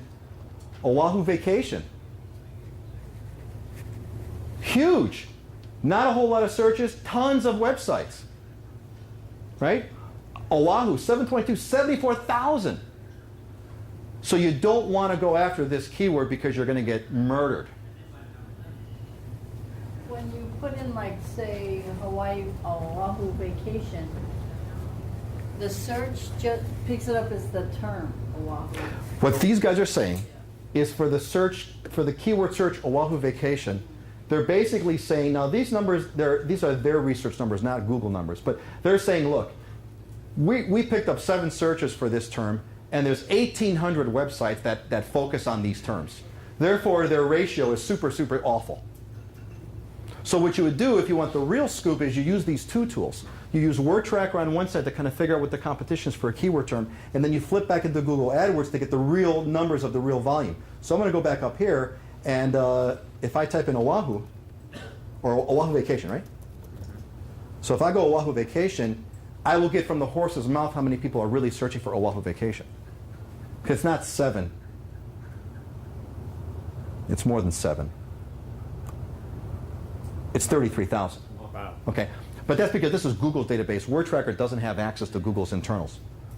But Word Tracker does crawl around the web and find out what websites are talking about what word. So these two tools, you understand what I'm doing now right now? Okay? What you're doing is you're using these two websites, or you could just, if you don't want to pay, that's fine, just do the Google AdWords. You could generally guess on competition by looking at the cost per click. This will give you a rough idea of competition. Rough. Okay? So basically you use these two websites, AdWords and Word Tracker, and what you're going to do is you're going to come up with a humongous list of keywords that are relevant to your site. A humongous list. So it's steel barricades, it's plastic barricades, it's barricades with yellow lights on top. It's all kinds of different things you come up with. You get this humongous list. Humongous list. All right? God tells me it's time for a break. Why don't we take let's just kind of relax our brains for a moment. Let's take a 7-minute break. 7 because 10 is too long and 5 is too short. So it's my watch here says 11:21. We're going to start promptly on the dot at 11:28. Your mark, it said ready to go. Leave. Using Word Tracker. So now that you're having a general idea of kind of what words you're searching for or what keywords you want to go after, how are you going to diagnose your site? How do you know how well your site is doing? Okay? Good news is free tools today you can use. I can't say right now because they require an installation process, but these are free tools you absolutely, positively must have on your website, and if you don't, you are absolutely driving blind. You are driving blind if you don't have these free tools set up on your website. So you're going to want to use we talked about PageRank, right? Finding the links, getting the PageRank, that's one thing. You're going to use Google Analytics and Google Webmaster Tools. These are must. So let me go into the first one, the Webmaster Tools one, which is really neat. Well, they're all really neat. So Webmaster Tools, I'm going to analyze, here's my, just to give you some context, my website project is, I'm building, my laboratory is a website I'm building called oahuforfree.com. So I'm building a travel website to do free stuff on Oahu. This is what I'm going to, this is my retirement. I'm going to build this guy up and do this when I'm 70. I'll be kicking back and having a website make money for me. So here's the website, but I'm not here to promote the website. What I do have though is I do have Google Webmaster Tools, which is free. Just Google for Google Webmaster Tools, and it's installed. There's a little installation process that you have to do to install Google Webmaster Tools on your website. Talk to your web geek. Say, Peter K said, I need to have Google Webmaster Tools on my website. Get it done now. Okay? Now, what's cool about Google Webmaster Tools is it helps you figure out what's going on with your site. For example, one of the things that it does is it tells you, I've got Google, this is Google Webmaster Tools installed for my website. And one of the places I kind of live on at Webmaster Tools is it tells me search queries. Google tells me where my website shows up on the Google search engine. It does my work for me. And guess what? I found out, this is by complete accident by the way, that I'm ranked number one for dual screen Hawaii wallpaper. What the hell is dual screen Hawaii wallpaper? But I'm number one. That's how to get to the top of the list. Funny part is, dual screen, actually the little side story here, dual screen are for geeks like me who have dual monitors, right? And geeks like me who want dual monitors, we want like really cool stuff to look at, right? So what we do, like for example, here's Makapu'u Beach. Well, I want to have Makapu'u Beach across 2 screens so I get the wide, cool panorama. Come to find out, it's actually quite a niche market, and I get a little bit of traffic for other geeks that are searching for dual screen Hawaii wallpaper. Strange, huh? Those geeks, I'll tell you. So I'm number 1 for dual screen Hawaii wallpaper. I'm also number 5 for Beach Cove wallpaper. Strangely enough, Makapu'u Death, I'm number 5. All right? Because long story short, but the word death is on one of my websites. Be careful, may cause injury or death. So Makapu'u Beach Cleanup, Kauai, you get each one of these terms, Pali Hike Oahu, I'm number 9 on Google. Makapu'u Lighthouse Directions, I'm number 9. Pele's Chair, number 10. You get it? So it tells me where my site shows up on search engine terms. I don't have to look. Google Webmaster Tools does it for me. Wow, what a cool tool. There's also a diagnostics here, which is, well, let's go with the keywords. Links to your site. Remember the thing that we went through? Okay. I can click on links to your site. And right here it says, well, we don't know of any links to your website. That's right. My website's brand new and I'm not going after links yet. But there are incoming links. Webmaster Tools should show them here. Here's the big one. Remember we talked about keywords? What keywords are you going after? Well, when I look at keywords, this is how Google, this is really, really important. This is how Google sees my site. This is what Google thinks I'm going after. Google's trying to figure out my site, and it looks at the keyword. Now, I was really happy to see this because the keywords I'm going after is things to do on Oahu for free. So everything I do has to fit that, because that's my theme. That's my website. Website theme is things to do on Oahu. The best things to do on Oahu are free. That's what I'm going after. And I figured out what I was going to do. I did this keyword research earlier, and I figured out the things that I have relatively low competition and relatively high searches. So the first keyword is the word image, and that's okay because that's like an internal kind of an image geek thing, so I passed that up. The second word is download.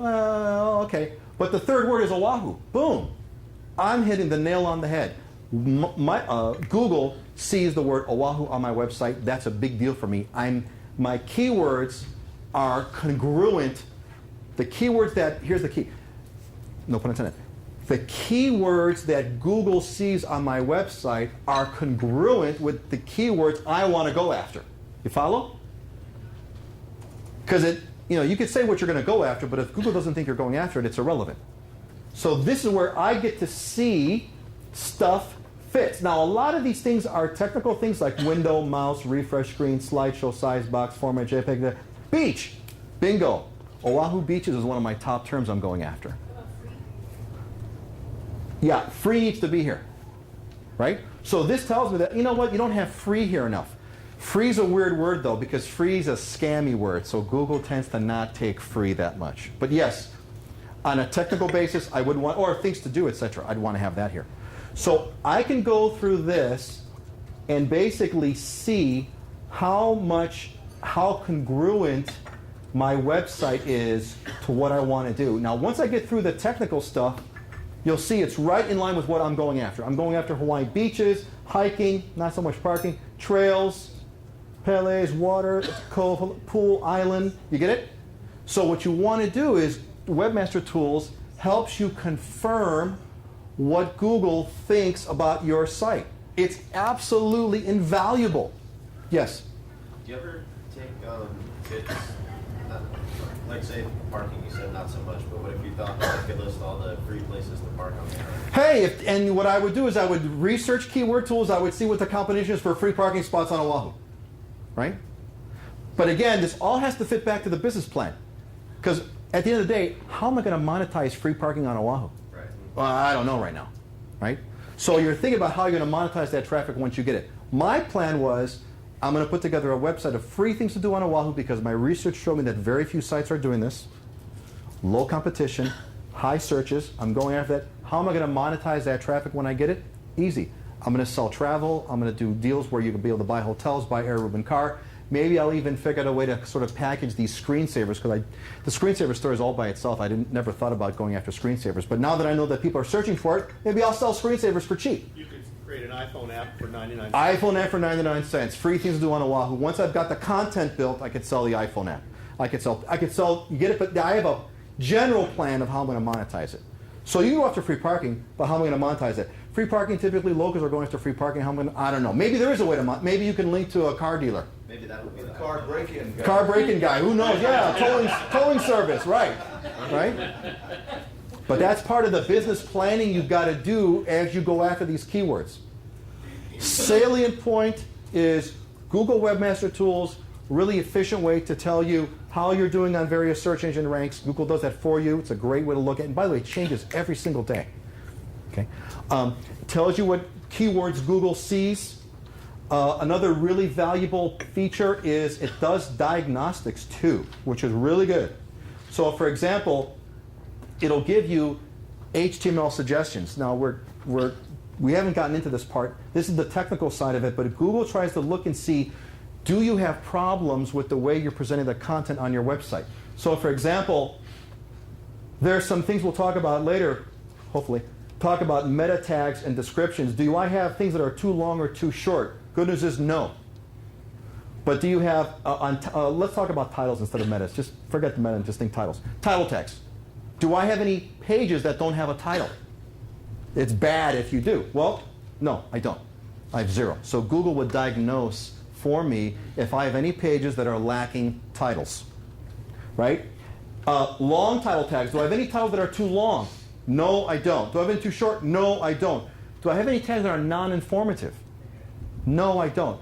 My big sin, quote unquote, is I have duplicate title tags, which Google says is not helpful. So I've got some work to do because I've got 162 pages that have duplicate title tags. And if I say, oh my God, what are those duplicate title tags? Well, let's find out. It'll actually list them and show me these are all the pages that have duplicate title tags. Now this is an internal geek thing, but this tells me specifically which web page has a duplicate title tag. So ultimately what you want to do is you want to get kind of this clean bill of health, right, from Google. Do you have any content that Google can't index properly? No, I don't. No issues. Good. Okay. What about bad pages? Do you have any crawl errors? Okay. Just about a clean bill of health. 0, 0, 0. I've got 2 not founds, and everything else is 0. So Google says essentially I'm pretty much got a clean bill of health. I can look at these not founds and find out what these not found pages are. Yes? So this will up your ranking too. It won't necessarily up your ranking, but it makes it easier for Google to figure out what your site is. You get it? Because what you want is you want Google to easily be able to figure out what your site's all about. Okay? So not found would be 2 broken links? I got 2 broken links. What is that? Yeah. And somewhere I've got a weird URL called /ID. I got to debug that because I don't have a page called /ID. So I got to find out who's linking to this page, and it's a geek thing. I got to figure out it's broke. So you send this to your geek and say, fix that damn thing because I don't know where that's coming from. Right? So this is the part of sort of you as management. You're looking at these tools. You're using Google Webmaster Tools and Google Analytics, which we'll talk about in a minute, and you're using this to verify that your site's going the way you want it to go. So if you do hire someone or have your kid do it or whatever, you've got something to look at and manage. Okay? All you kids that are doing your dad's websites. Okay? Yeah. So very quickly, Google Webmaster Tools, it's a great feature. Oh, I know what we'll do. I'm going to give us a free extra hour of time. I'll keep talking while we have lunch. All right, good. So basically, Google Webmaster Tools is a fundamental core of what you must use to help you efficiently diagnose your website. Okay? We got it? Okay. It has to be installed. Yeah. Okay? So you talk to your favorite geek and tell them, hey, Rich, install Google Webmaster Tools on our website. Do they have a dictionary of what these are? Like somebody, yeah. first timer comes on and Yes. wants to crawl Yes. site? That's why God made help. So you just click on help, and you can just kind of help. They've done a very good job of giving you the details of how to do everything under Google Webmaster Center. And there's a lot of other stuff here that I'm obviously not going into the depths on. But yes, just click on help. They do a pretty good job of that. Okay? Good. Any questions on Google Webmaster Help? Yes? I know you're using a PC Mac-wise. Macs are evil. All Macs are evil. Yes. Doesn't matter. It's web-based. No, but I mean, like, There's no difference. No, it's all web-based, so it doesn't matter. It's a website. But Macs are evil. Just kidding. I'm sorry? Have you upgraded to Windows 7? Have I upgraded to Windows 7? I can't tell you right. I have to kill you. I can't tell. Yeah, no, I'm still using I'm using Vista. Yeah. Yeah. Yeah. Trust me. It works. Trust me. Trust me. Yes. I'm not cool enough to be a Mac guy. That's my problem. That's right. Okay, so good. Any other questions on Google Webmaster Tools? Okay. All right. So you got to have Google Webmaster Tools. Absolutely, positively, no doubt about it. You must have it to help you diagnose your website. You're looking for the keyword. You're looking for keyword congruency. Right. The keywords you're going after have to be the ones that Google thinks you're going after, because if the two ain't meshing, you're dreaming one thing and Google's doing another. Okay? So the other tool that you got to use is Google Analytics, which is also free and also needs to be installed. Here's Google Analytics. This is one that you're going to use that tells you how your website is basically performing on an ongoing basis. It is a critical dashboard about your website's performance. So let me go through this a little bit for the salient points related to what we're talking about. This is a great tool. I mean, you just got to have it. It's free. Have it installed. It'll work. Okay? And it does a bunch of things. A couple things I want to talk about on this is, as far as we're concerned right now, I want to focus, we're talking about keywords. So I want to focus on the section here that says traffic sources. Okay? So this tells me, there's a little graph that tells me the traffic. I get a little pie chart here, which is just telling for me, it tells me that by far the huge majority, 80% of my traffic is coming via search engines. That's what I want, right? And it gives me these other percentages of direct traffic is in green, 15%, and referring sites. Some other websites are linking to me, and that shows up as 4%. Okay? So this is interesting. I can tell now, see, there's always a balance. Google Webmaster Tools said that there's no sites linking to mine, but that can't be because analytics says there are. So you have to kind of use these tools. They're not exact, precise, 100% things. You kind of have to look at them and balance them out from each other. Okay. So, and here's kind of where the rubber meets the road. Because Google Analytics is taken from actual website activity. In other words, people that are going to your website creates data that Google puts together and creates a report. So this is sort of like the real deal of what's actually happened on your website. Yes, you have a question? So is it gaming it if you have yourself and others from other computers try to hit your website?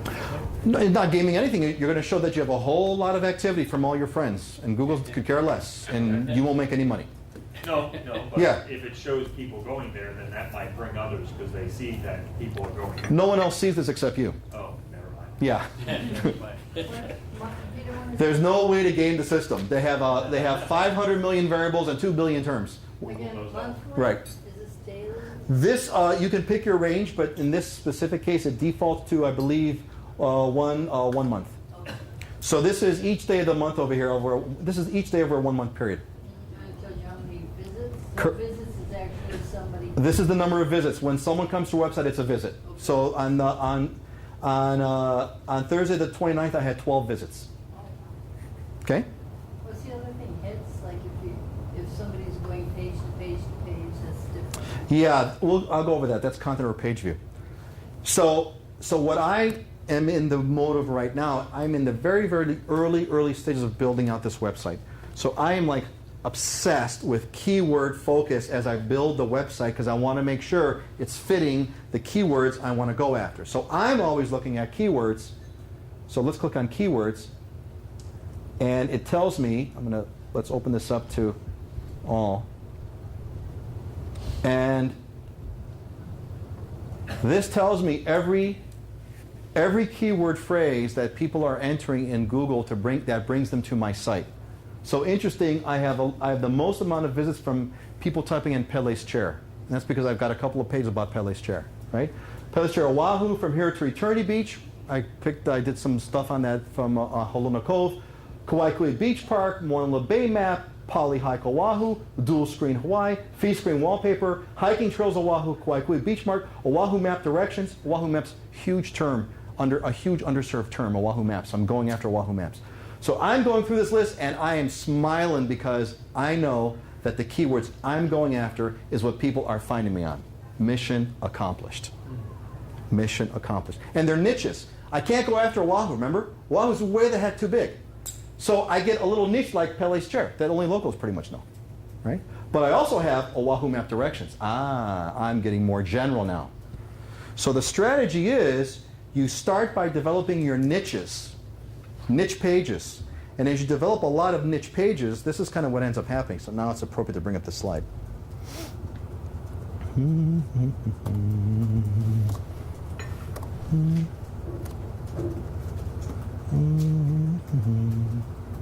This is the essence of what you end up doing. There we go.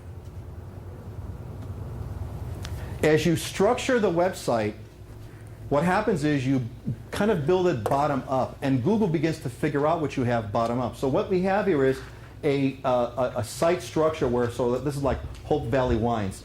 So these guys are talking about wines, and they've got, this is not in your book, I added this on just this morning.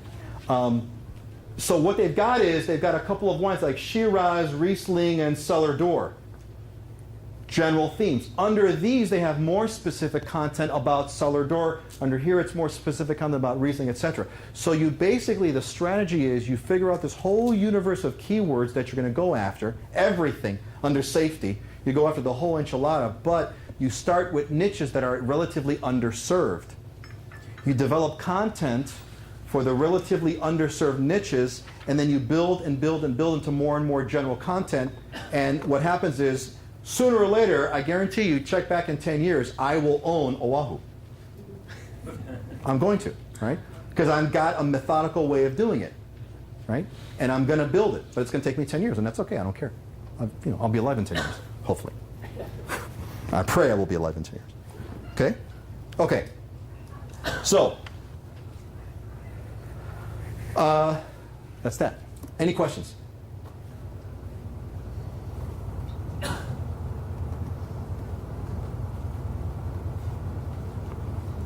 So, the keyword part of Google Analytics is invaluable as another reality check to see that your site is performing, is delivering the keywords that people are actually finding you on the keywords that you want. Now, there's some other elements too that you can use to sort of hone in. So let me do this. Let me do a search. I'm going to sort by pages per visit. This was interesting. This tells me, there's a bunch of things here, but pages per visit is quite interesting. And it tells me how many pages are people visiting once they get to the website. What do you think pages per visit? Pages per visit means, again, for every person that visits to your website, how many pages do they typically go through? What would you think that pages per visit is a general indication of? Good content. Content, not just good, my content's great. Good for the user who's searching. Right? Relevant content. Well, it's just so funny, whoever typed in Kaimana Beach directions, because I've only had one visitor in the past whatever month, that person went through 16 pages on the website. Okay? So this is quite interesting. And so of course, if the high number is true, then the low number must also be true. So who do I think, what type of people sort of didn't seem to want to go any further? Well, beach site from here to eternity map, that person just saw one page. Chances are they just wanted the map to get to the Halona Cove. They found it, they got it, and they left. Right? Yeah, I don't know how you do a zero. How do you do a zero visit if it's not there? But noise. The ghost. The ghost. Can you use that information to say, maybe go back to that page and try to use the pages that you have that don't get people, they don't continue on, try to make it more engaging and get them to link to the other? It's certainly going to give you some insight to do something. Whether you want to make it more engaging, or whether you want to link more stuff to it, or whether you want to get rid of it altogether, who knows? But at least it tells you so that you can engage in some kind of a to-do. It gives you some insight, because you're always tuning. Yes? Is there anything here that tells you which pages they visited? Yes, of course there is. Yes, we'll go down in a minute. Yes. Just a question on the keywords. Anywhere on your site, you have those words. Anywhere. Or just on the front page, or anywhere? Well, this is, Google searches through your entire site.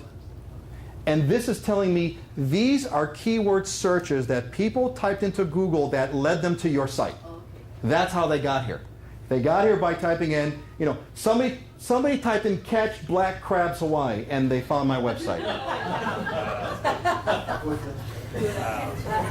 don't want to come. Not blue crab. Black crab.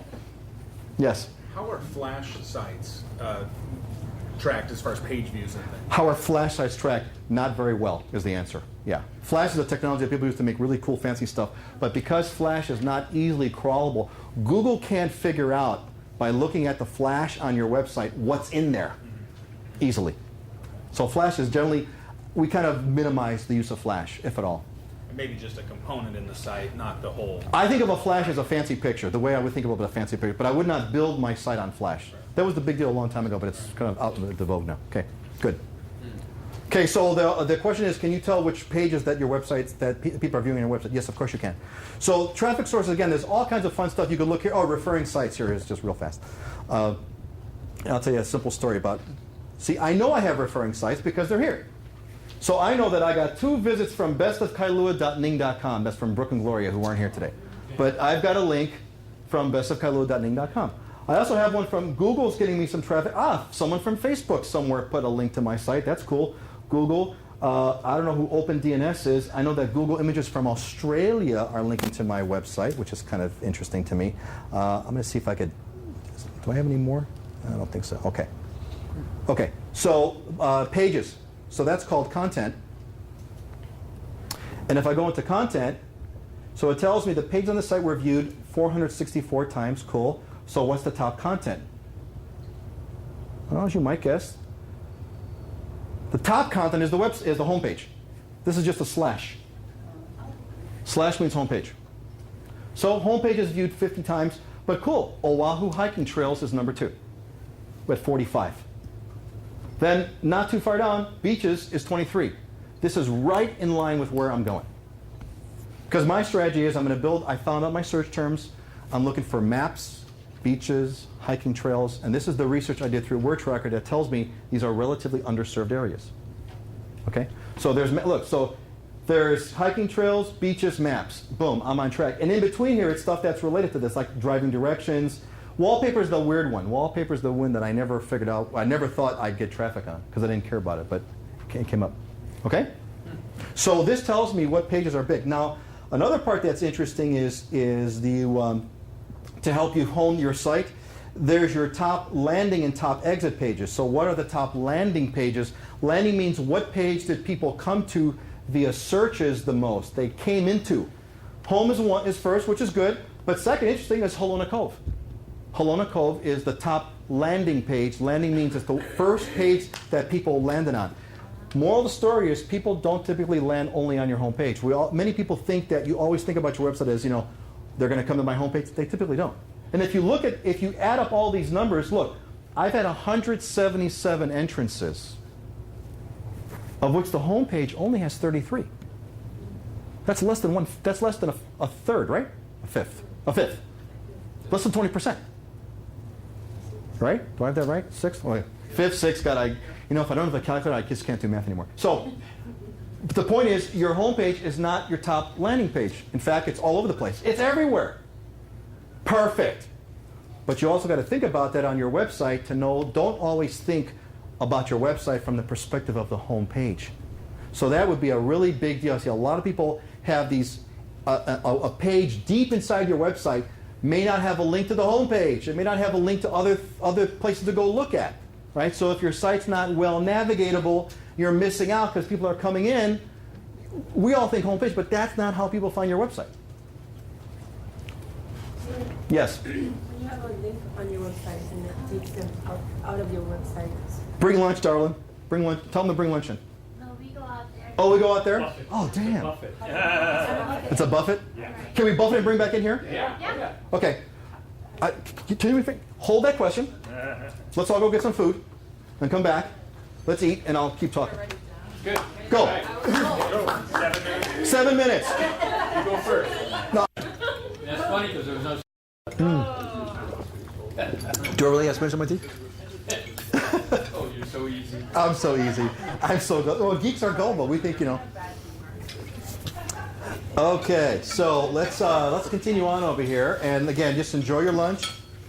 And I'm just going to keep ripping through it. So, we talked about Google Analytics as one of your really important tools that you need to learn how to use. Obviously, we talked about Google Webmaster Tools, Google Analytics. Again, in this case, it's really for the purpose of there's a lot of stuff on this page, so I'm not going to go into details of sort of how to use Google Analytics, so you need to kind of do it. We talked about landing pages. I'm going to close this up by talking about exit pages, which is what is the last page, what's the last page that people saw before they left. Interestingly enough, my home page is also one of the top pages. So it means that means that some people are coming into my homepage and then leaving.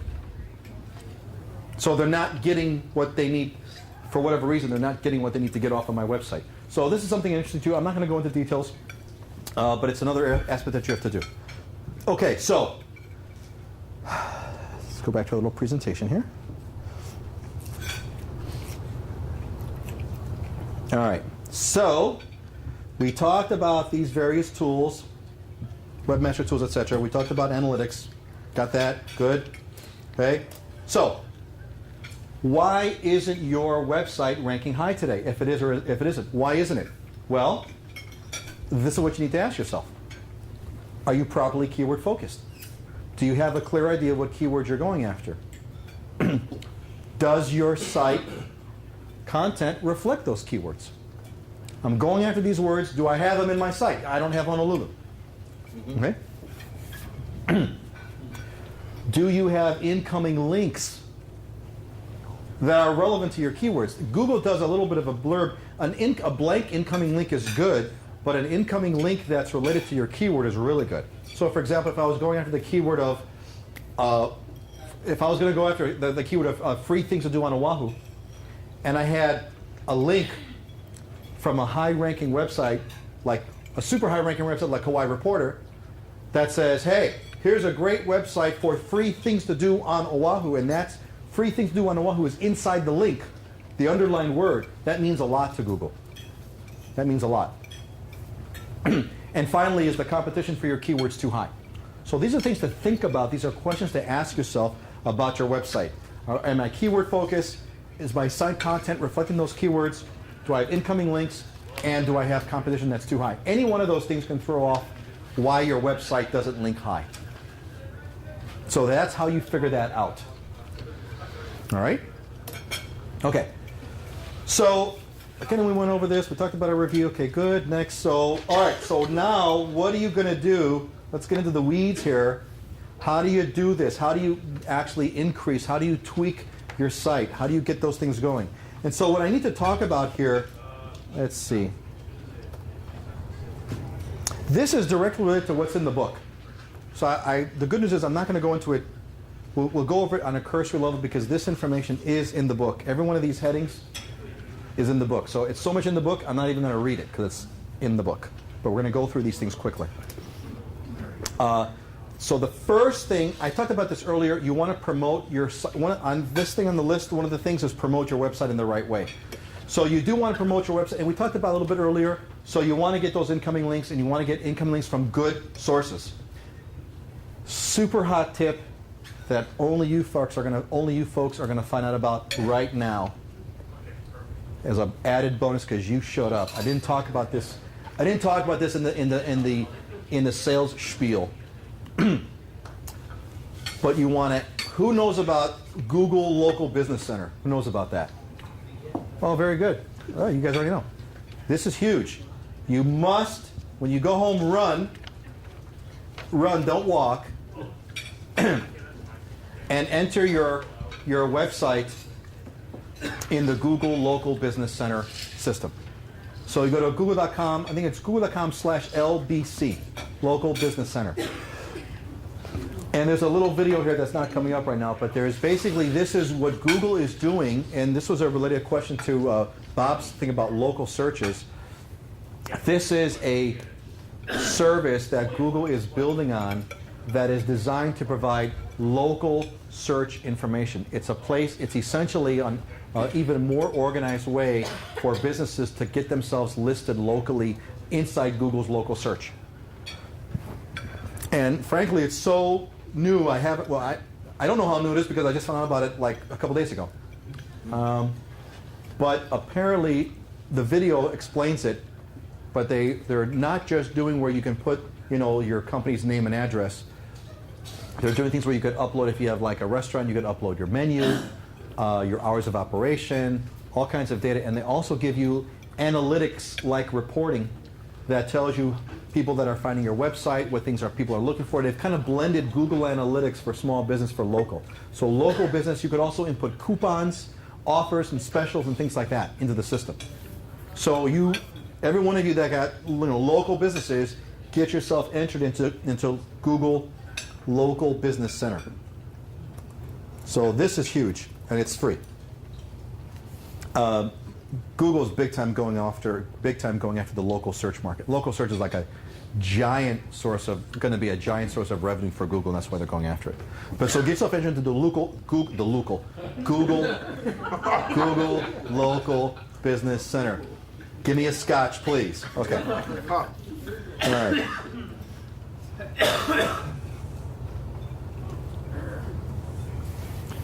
So what Google says on how to promote your website in the right way, it talks about, your number one goal is get those incoming links. It does talk about blogging, and we don't have enough time to talk about blogging now, but blog about your site. It does say about no social media sites. Yes, question. One business, acrylic art painting business. Developing the websites right now through the web developer. He's really big on the blogging. I don't blog, I don't Twitter, I don't Facebook, none of that. Why is it so important? It's not that important. Okay, it's important, but it's not that important. It's with all due respect to your web developer, he's getting he's experiencing geek love right now, right? And he's like, you got to blog, dude, you've got to blog, man, etc. And really, what you do is if you follow these other elements, I will also guarantee that this individual's probably never entered into a conversation with you about keyword-based focus. He did a really good job of talking about titling, keywords, and the third component was there's a third component. There's links, etc. Good. Did you guys have a discussion about what keywords you're going after? Yeah, you already Good. had me list about 50. Then I bow to the geek that is helping you, because that's a good thing. That's a good thing. Blogging is important, but it's not vital. What's more important is to have relevant, fresh content on your website. And a blog is a good way to keep relevant, fresh content on your website. That's really what it's really doing, is it's giving a place to have new, fresh content on your site. That's really what he's sort of trying to say. Not that a blog itself is important, it's the new, fresh content that's important. Does the fresh content add to your ranking too? Fresh content adds to what Google thinks about a good site. That makes a good site. Yeah. How do they know exactly? Oh, because Google has 500 million keywords and 500 million terms and 2 billion keywords and a team of rocket scientists. It's relatively easy. It's super easy. Pages are dated on the website. So Google knows right away. When Google goes to your website, it knows if the page has changed. And if it hasn't changed since last year, I know that that page is a year old. So you blog within your own site? Well, I could do a whole class on this. But typically, you could do a blog in the site. But if your blog is going to be in the site, then you better be blogging a lot. Or you have a separate blog altogether that points to your site. Okay? Talks about social media. It is good to know about, Facebook, out of all the social media things, again, all these things do matter to a degree, but they're not the solution. In other words, if your website is crappy and you have no incoming links, you can tweet till you're blue in the face, and it ain't going to matter a whole lot. Okay, it ain't going to matter a whole lot. But if you have a great site that's well organized, there's good incoming links, and you send out tweets that are related to your business, you may pick up some clients here and there. You'll pick up some kind of traffic. You'll pick up some people. But really quick aside on Twitter, man, you better have a lot of time to spend on Twitter. A lot of time to spend on Twitter, because it's aptly named. You want to Twitter away your life, you'll Twitter away your life. So it's cool, it's fun, it's neat. I use it as, for me personally, Twitter is perfect because it's computer minute tips. So what I do with Twitter is I tweet out little computer minute thingies. Like, oh, here's a cool, I stay technical. So here's a cool technical thing here. Here's a cool new laptop. Here's what Google's doing, etc. For me, it's perfect for those sorts of things. I can't stay on Twitter all day long and keep tweeting about what food I'm eating right now and the sip of water I just took. I don't have time. Yes? But you would recommend professional networking sites like LinkedIn or something? All these, do I recommend professional network sites like LinkedIn? Yes, every one of those things matter. But they all matter a little bit. But none of it matters if your website's crappy. So do that first. Get that, job one, good website, good fresh content. Then you add on all the other stuff, because then you've got something to point to. All right? If you're going to Twitter about with Twitter, well, if you're tweeting about some coolness of, you guys do landscaping, right? You're tweeting about landscaping, but if I go to your Twitter page and I see your website URL and I click on it and your website's crappy, I'm done. So everything matters. Website matters more than anything else.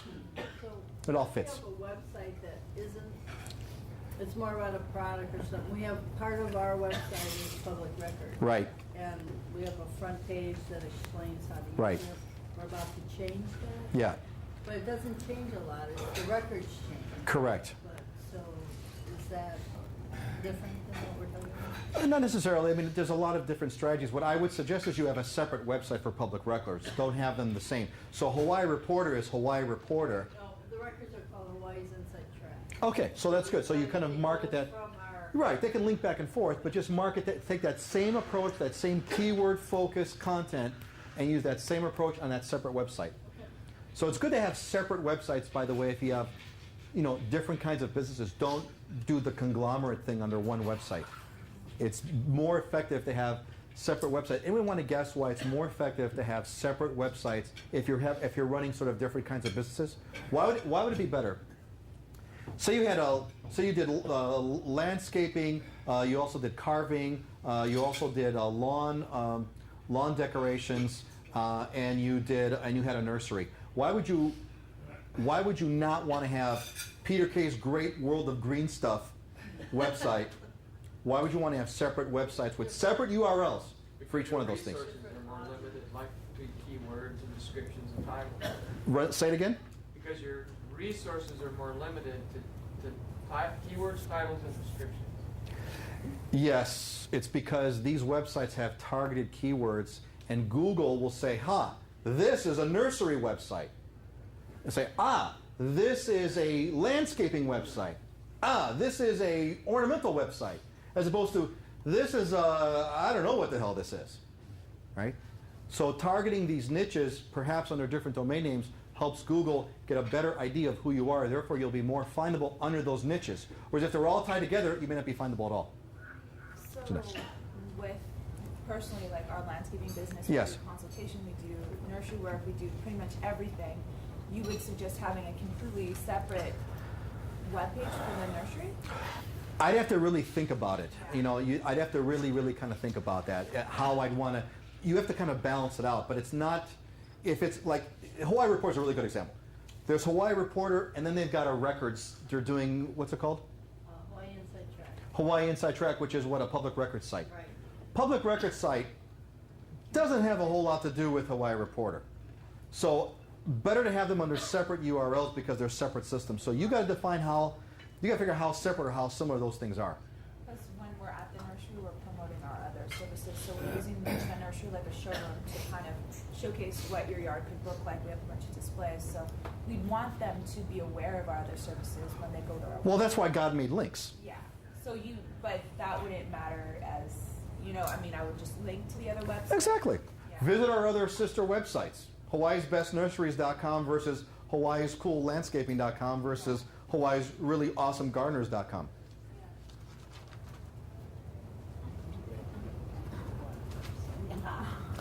One thing that Google says to do is to reach out to those in your site's related community. This is not to be underemphasized. Reach out to those in your site's related community, meaning who is part of your community, your virtual community online, meaning who are other sites that do kind of things that you guys do, i.e. friendly competitors, right?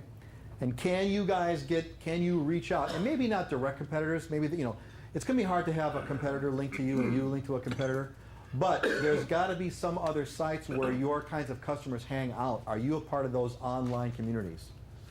Whether they're business directories or whether there are websites where people kind of share tips and stuff. Where's the buzz about what's going on about your kind of stuff? Find out those websites that buzz about your kind of thing and use those. Get involved with those communities to develop equity, to develop trust, to develop links to your site.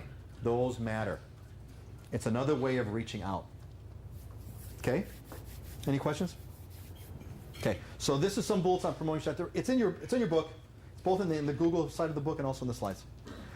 I want to talk very briefly about titles and meta tags because it's an important sort of a geek thing, and if you don't know about it, who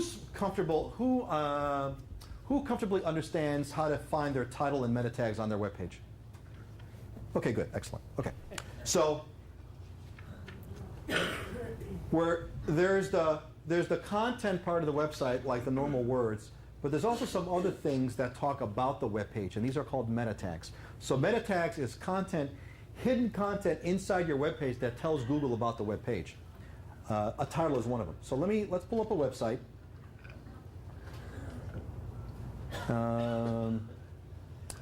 Well, here I'll pick on me. Okay, so here's website X. Let's look at the meta tags and titles in the website. Almost all browsers have a feature where if you right-click inside the page somewhere, you can look at what's called View Page Source. Okay, now you may need to, don't freak out. You're going to see some technical stuff. You're going to see some weird-looking gobbledygook words. Don't let that scare you. It's not. I assure you, it doesn't bite. So when you do a View Page Source, something like that, it's going to show you this is actually the code that created my website. Now, you don't have to know what all these things mean, but you do look for a couple of things. You do look for there's a couple of really important ones. This one is, I'm just going to point out the ones that really matter. So this is called a meta tag because this is some internal content that tells about the website. You can't see it visually. It doesn't show up on the page, but it's inside the page, and it's what Google looks for. So this meta tag is the description. And it tells you, here I say, things to do on Oahu for free, detailed Google Maps, HD videos, high-resolution wallpaper, and slideshows, local secret places. This is what shows up, or it should. Is that a title or a description? Description.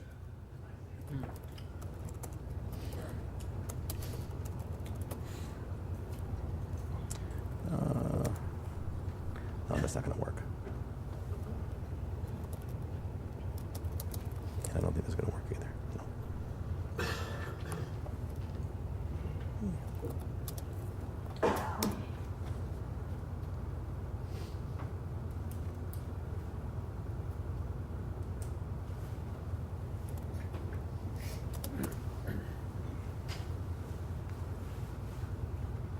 Does sexy have a lot of pull to it?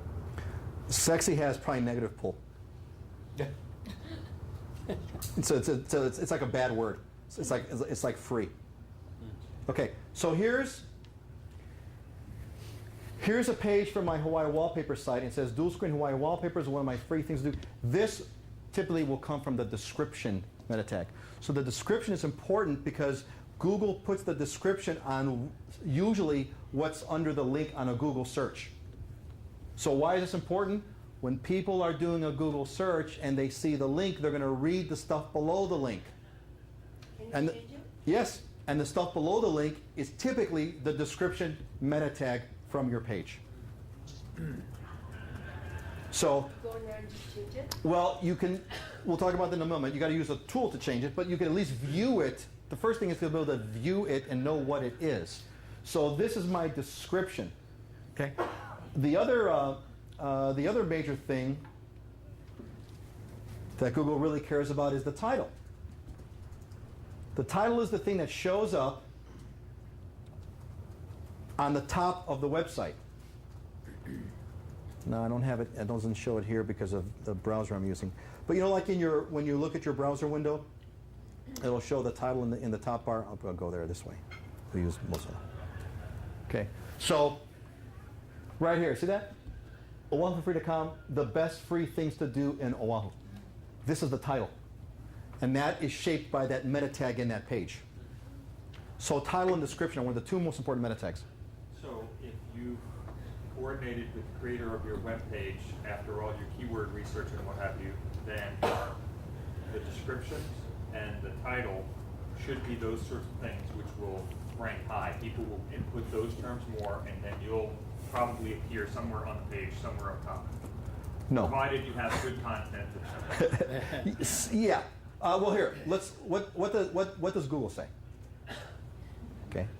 This is in your book, in your hymnal, page 2. Page 2 of your hymnal. Yeah. And do what Google says. Create unique, accurate page titles. And that's the webmaster. And that's you who owns your website to tell the webmaster what to do. Right. So it doesn't say put keywords in there that you want to be found on.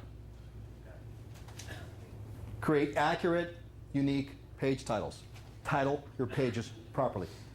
And it tells you, a title tag tells both users and search engines what the topic of a particular page is, and it gives you an example, etc.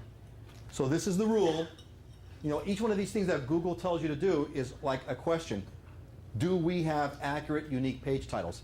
And now if you recall, this might make sense to you all of a sudden. If you remember what we talked about on our Webmaster Tools. Remember Webmaster Tools? I know it was before lunch, so we've forgotten everything that happened before lunch. But if you remember on the diagnostics, Google does tell me, remember the title tags? Remember I talked about title tags? Right? Do I have any that are too long or too short? I've got some that are duplicate. Google says unique. So I need to change this and make sure that this number is 0. Got it? So do what Google says. Create unique, accurate page titles. Okay? There should be a what would Google do, yeah? It's like, what would Jesus do? What, you know, WWGD. What would Google do? Okay. Google for Dummies. What's that? Is that Google for Dummies? Google for Dummies. That book must be written already. Okay, so to your question, how do you change it? This is an important topic, and so this is what you guys want to be thinking about when you talk to your web geek. The buzzword is content management systems. And a content management system, or also known as a CMS, is sort of the way that websites are built now, so that, yeah, you go ahead, just go right ahead. We'll just edit you out of the video. You go right. Just wave as you go by, hold your sign, hold the sign to promote your website as you walk across. All right, thank you. So you want a CMS, a content management system, because the question is, how do you edit that thing on your website? If you don't have a CMS, it's going to be very hard to edit your website. What is a CMS? A CMS is a tool that is used for you to create and edit content very, very easily on your website. So, and what you basically need to do is, what this means to you is when you talk to a web geek, and we're talking about either building your website or looking at your existing website, you want to say, what CMS are we using to build this website? And if you get a blank stare, or if you say, well, we don't use a CMS, we're custom building it, that's a bad sign. Okay? So let me give you a real quick example. What's that? What's a good sign? A good sign if he says, yes, we're using blah, blah, blah, brand X, and here's your login ID, and here's how you can log in, and here's how you can change your website right now. Like GoDaddy? Well, GoDaddy is a domain registrar. It's not necessarily a CMS. So let me show you what a CMS is. So I'm going to show you the back end. This is the front end. This is Oahu for Free, our little laboratory website. And I have the back end, which is over here. And I can log in. And now I can go to the CMS to change stuff on pages. I think it's the same one we're using. Probably It is. the same. Okay, good. So you have a good geek. You have a good geek. So if I wanted to change, for example, let's say okay, so one page that I've got here is Halona Cove Beach. By the way, remember one of my search terms was the Here to Eternity Beach? Remember that? One of the reasons why is because it's a good article, at least I like to believe it's a good article, but this is also in the title. So it matters. So let's say I want to change, I look at this page, and let's say I do a view page source, and I come up to this, and I say, hey, this title, this is not the title that I wanted. It shouldn't be that. It should be something else. I want to change this. Well, you can use your CMS. A CMS allows me, without being a technical uber geek, I can go and find the article. I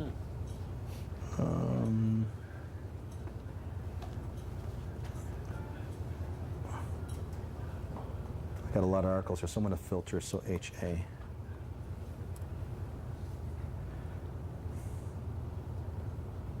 Okay.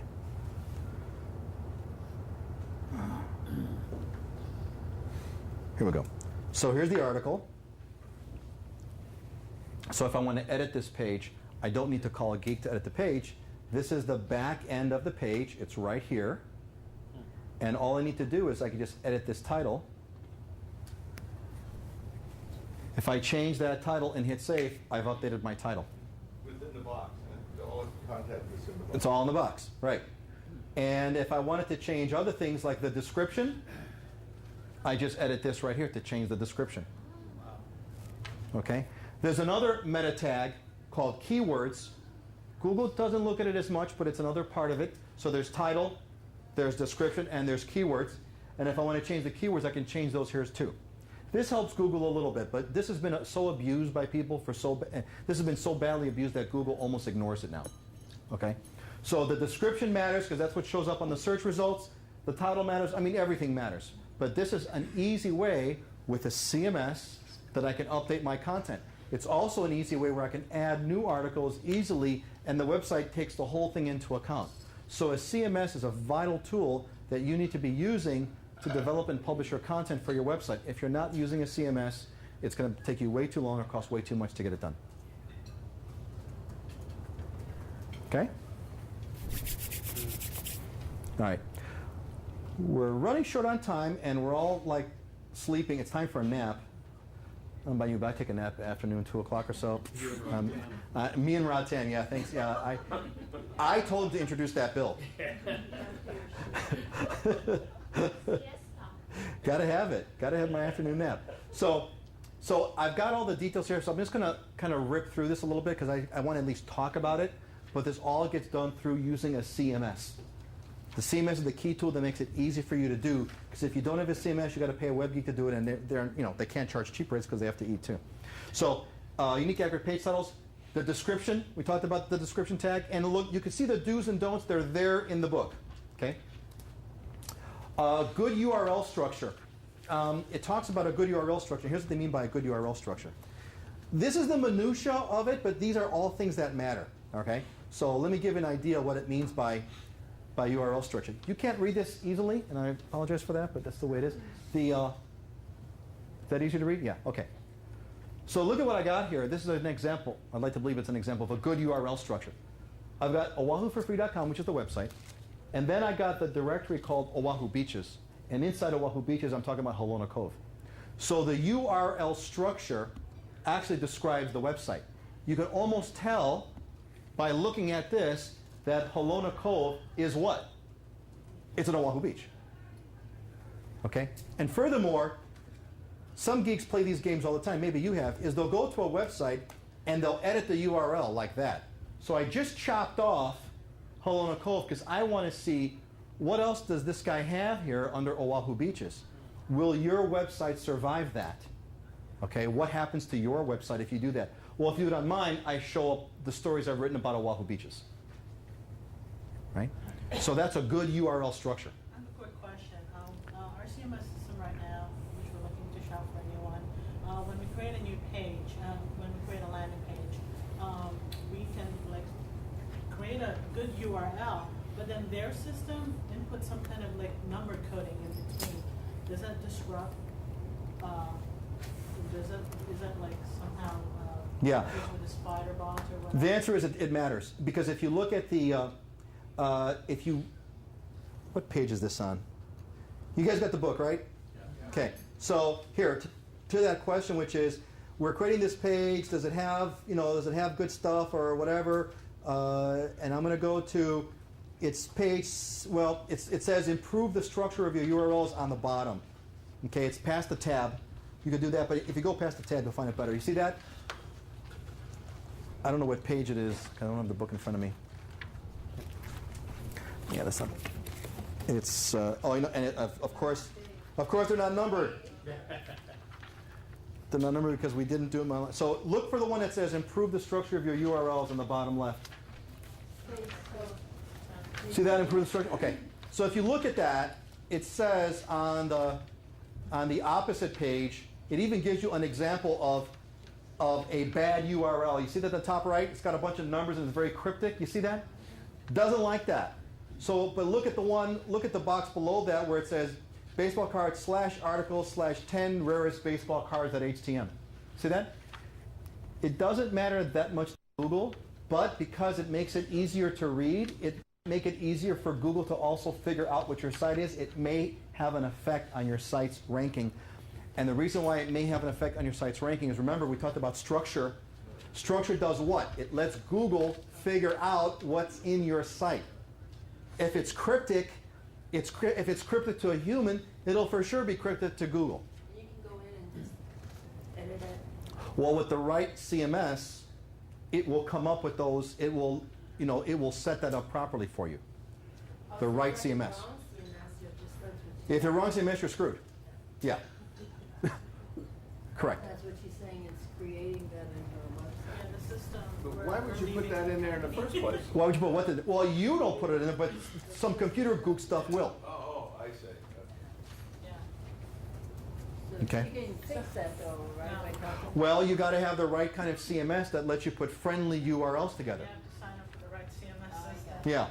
So that's another How hard element. is it to change? I'm sorry? How hard is it to change? Depends what CMS you're using. It's a big conversation. It's like saying, how easy is it to move? Well, I don't know. How much stuff do I have to move? Am I moving if I'm moving an inch, or am I moving across the country? Am I changing my address, or am I changing my address, my phone number, my social security number? So it's there's no blanket answer. The terrible answer is it all depends. Okay? So URL structure matters.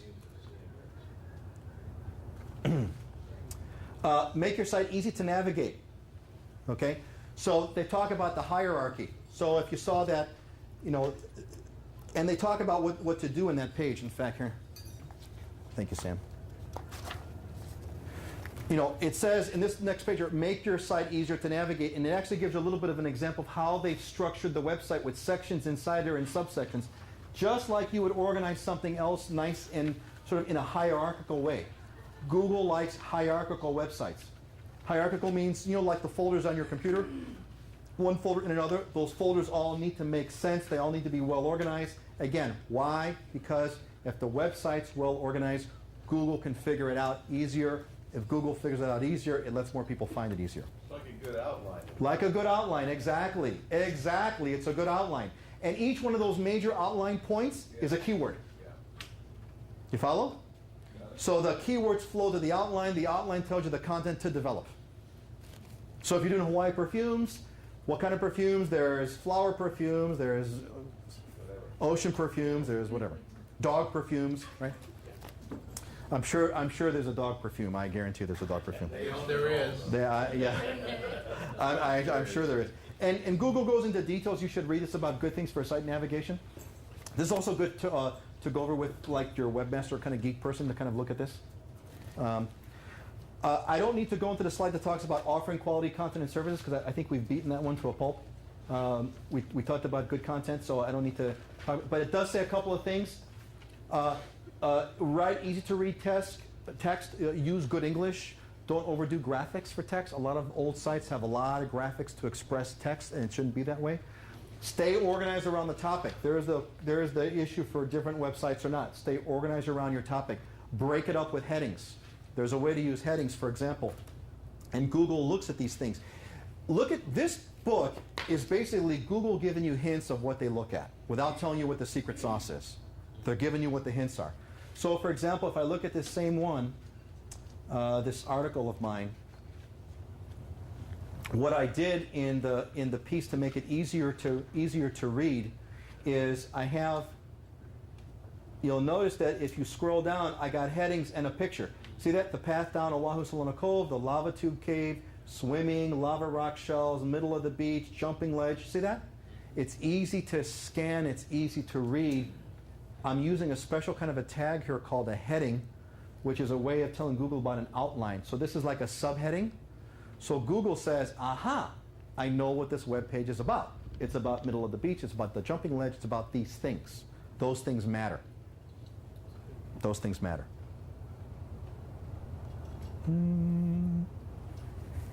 It says stay focused, use language relevant, and we talked about this. Fresh, unique content. Okay, and I highlighted here, do not try to fool Google. Do not do that. You will lose. You will lose. You will lose. And it's going to hurt. Write better anchor text. An anchor text is a hyperlink. So what you hyperlink to is called anchor text. Okay? And anchor text is the words in between the words inside the link. So Google says, you know, make it descriptive. Don't use generic text like click here. A lot of people say, if you want information, click here, and they make the click here the underline, right? If you want to see our map, click here, and they put the click here underline. Bad. Why is that bad? Because Google doesn't know what click here means. But if you said,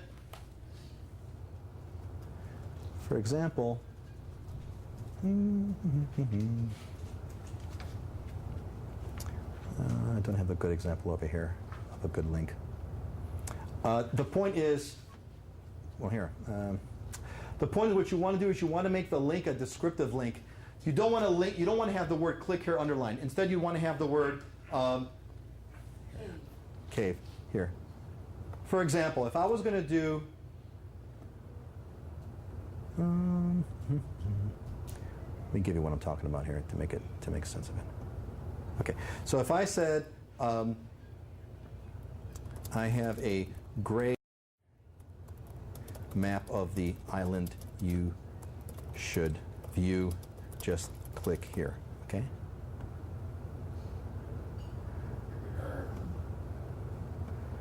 Should I make this bigger for you? Okay. Okay, so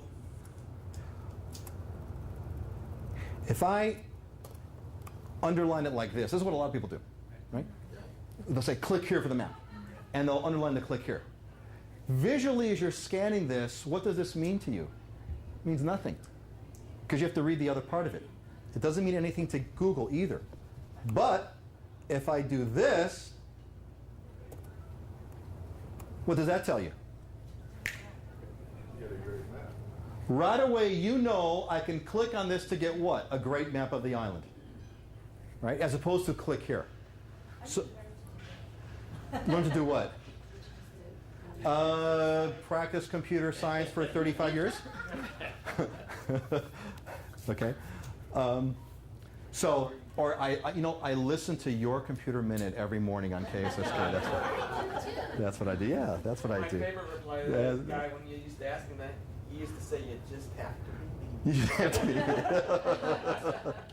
be. So you get the point here. You want to make these links descriptive. Good. That's called good anchor text. Okay. Google uses that to figure out about the site. Okay. This also matters, by the way, on how other sites link to yours. So when someone links to your website, you don't want to be a just click here link. You want to be a great map of the island link, because that tells Google that somebody else thinks you have a great map of the island. And it gets really powerful. It really matters a lot if, by chance, the page that this links to has a title of what? What do you think? A great map of the island. If that's the title of your page, and that's the content in your page, Google says, yeah, big time. You follow? All that matters. Well, this is kind of like Strunk and White in the New York Times Book of Style. What is the most important thing? Correct. One thing in a sentence, not... Yeah, it's the Book of Style for the web. Yeah, absolutely. Absolutely. Whew, man. All right. We talked about heading tags. The heading of the page. Okay. It's in the book. Optimize your use of images. This is a real big deal. Another real big deal. They're all real big deals. But when you do an image, see that? See what I just did here? I just moused over this image, and what does it say? It says, the trail down to the beach, exercise caution. So I have a description. Each one of these images has a description, and it's descriptive of the image. Okay? This matters to Google. This matters to Google as far as what it might put up on its website. When you do an image search, if you do an image search, will Google pull your images? What does it do the images? How are they searchable? What do they mean, etc.? Again, this goes towards creating meaning for the website. It also has a secondary benefit. If for whatever reason your graphics don't show, typically web browsers will show this text in place of the image. So it's another technique that Google says to do to make your website better. Typically, is that something that you can adjust the CMS? CMS should allow you to do this. And Google's got all kinds of stuff. Don't be lengthy, make it short, make it sweet, don't use generic names, etc. Okay? All right. So, we're done. What did we learn today? All right. So, let's take a little quiz. So we have to quiz you now, right? I mean, you just can't attend and not get a little quiz. All right, everybody. And everybody can answer this one. So let's all group hug and answer this. How does Google decide to rank your site? Content. What else? Structure. What else? Links. Yeah. Keywords. Keywords matter. Okay, good. You passed. Okay, why isn't your site ranking high right now? You're cheating, okay.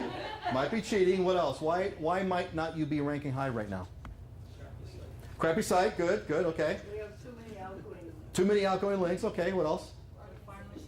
What's that? Bad CMS, yeah, okay. Bad HTML, right? What I say is you're not keyword focused, right? Your site's content doesn't reflect your keywords, right?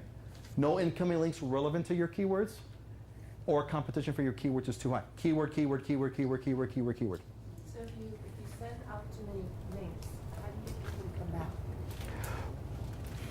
Have a great site. There's no way to make people come back. You have to have a site that people will come to. Oh. That was the first part of the thing that you missed on, unfortunately. Okay, it's all about choosing, using, and optimizing keywords. Correct. It's all about keywords. All about keywords. Okay. What does your site need to do to increase its rank? How do you crank up the rank of your website? How do you rank up? How do you get higher? How do you crank the rank? Crank the rank. You do what? Make your website most relevant for the search. Make your website relevant for the search. Good. What else? Use Google keywords, right? Yeah. Good. Use Google keywords. What else? Use word search. Okay. Lots. Accurate page titles, description, improve the structure, make it easy to navigate, quality content, better anchor text, heading tabs, images, and promote your site. A lot of things to do. Okay? So, we're done. Look at that, 1 p.m. Exactly, 1 p.m. to the minute. We're done. Yay! Get out of here, I'm done. Okay. Okay, so y'all got I need to summarize what we just summarized. Y'all got it? Keyword. You know, choose the right keyword strategically. It's like a business plan, what market you're going after, what niche you're hitting, right? What are those keywords? Make sure your site fits those keywords. Get those tools to verify your site hits those keywords. Watch, monitor, tweak, watch, monitor, tweak, watch, monitor, tweak. Got it? Got it. We're done. Thank you all. Yay.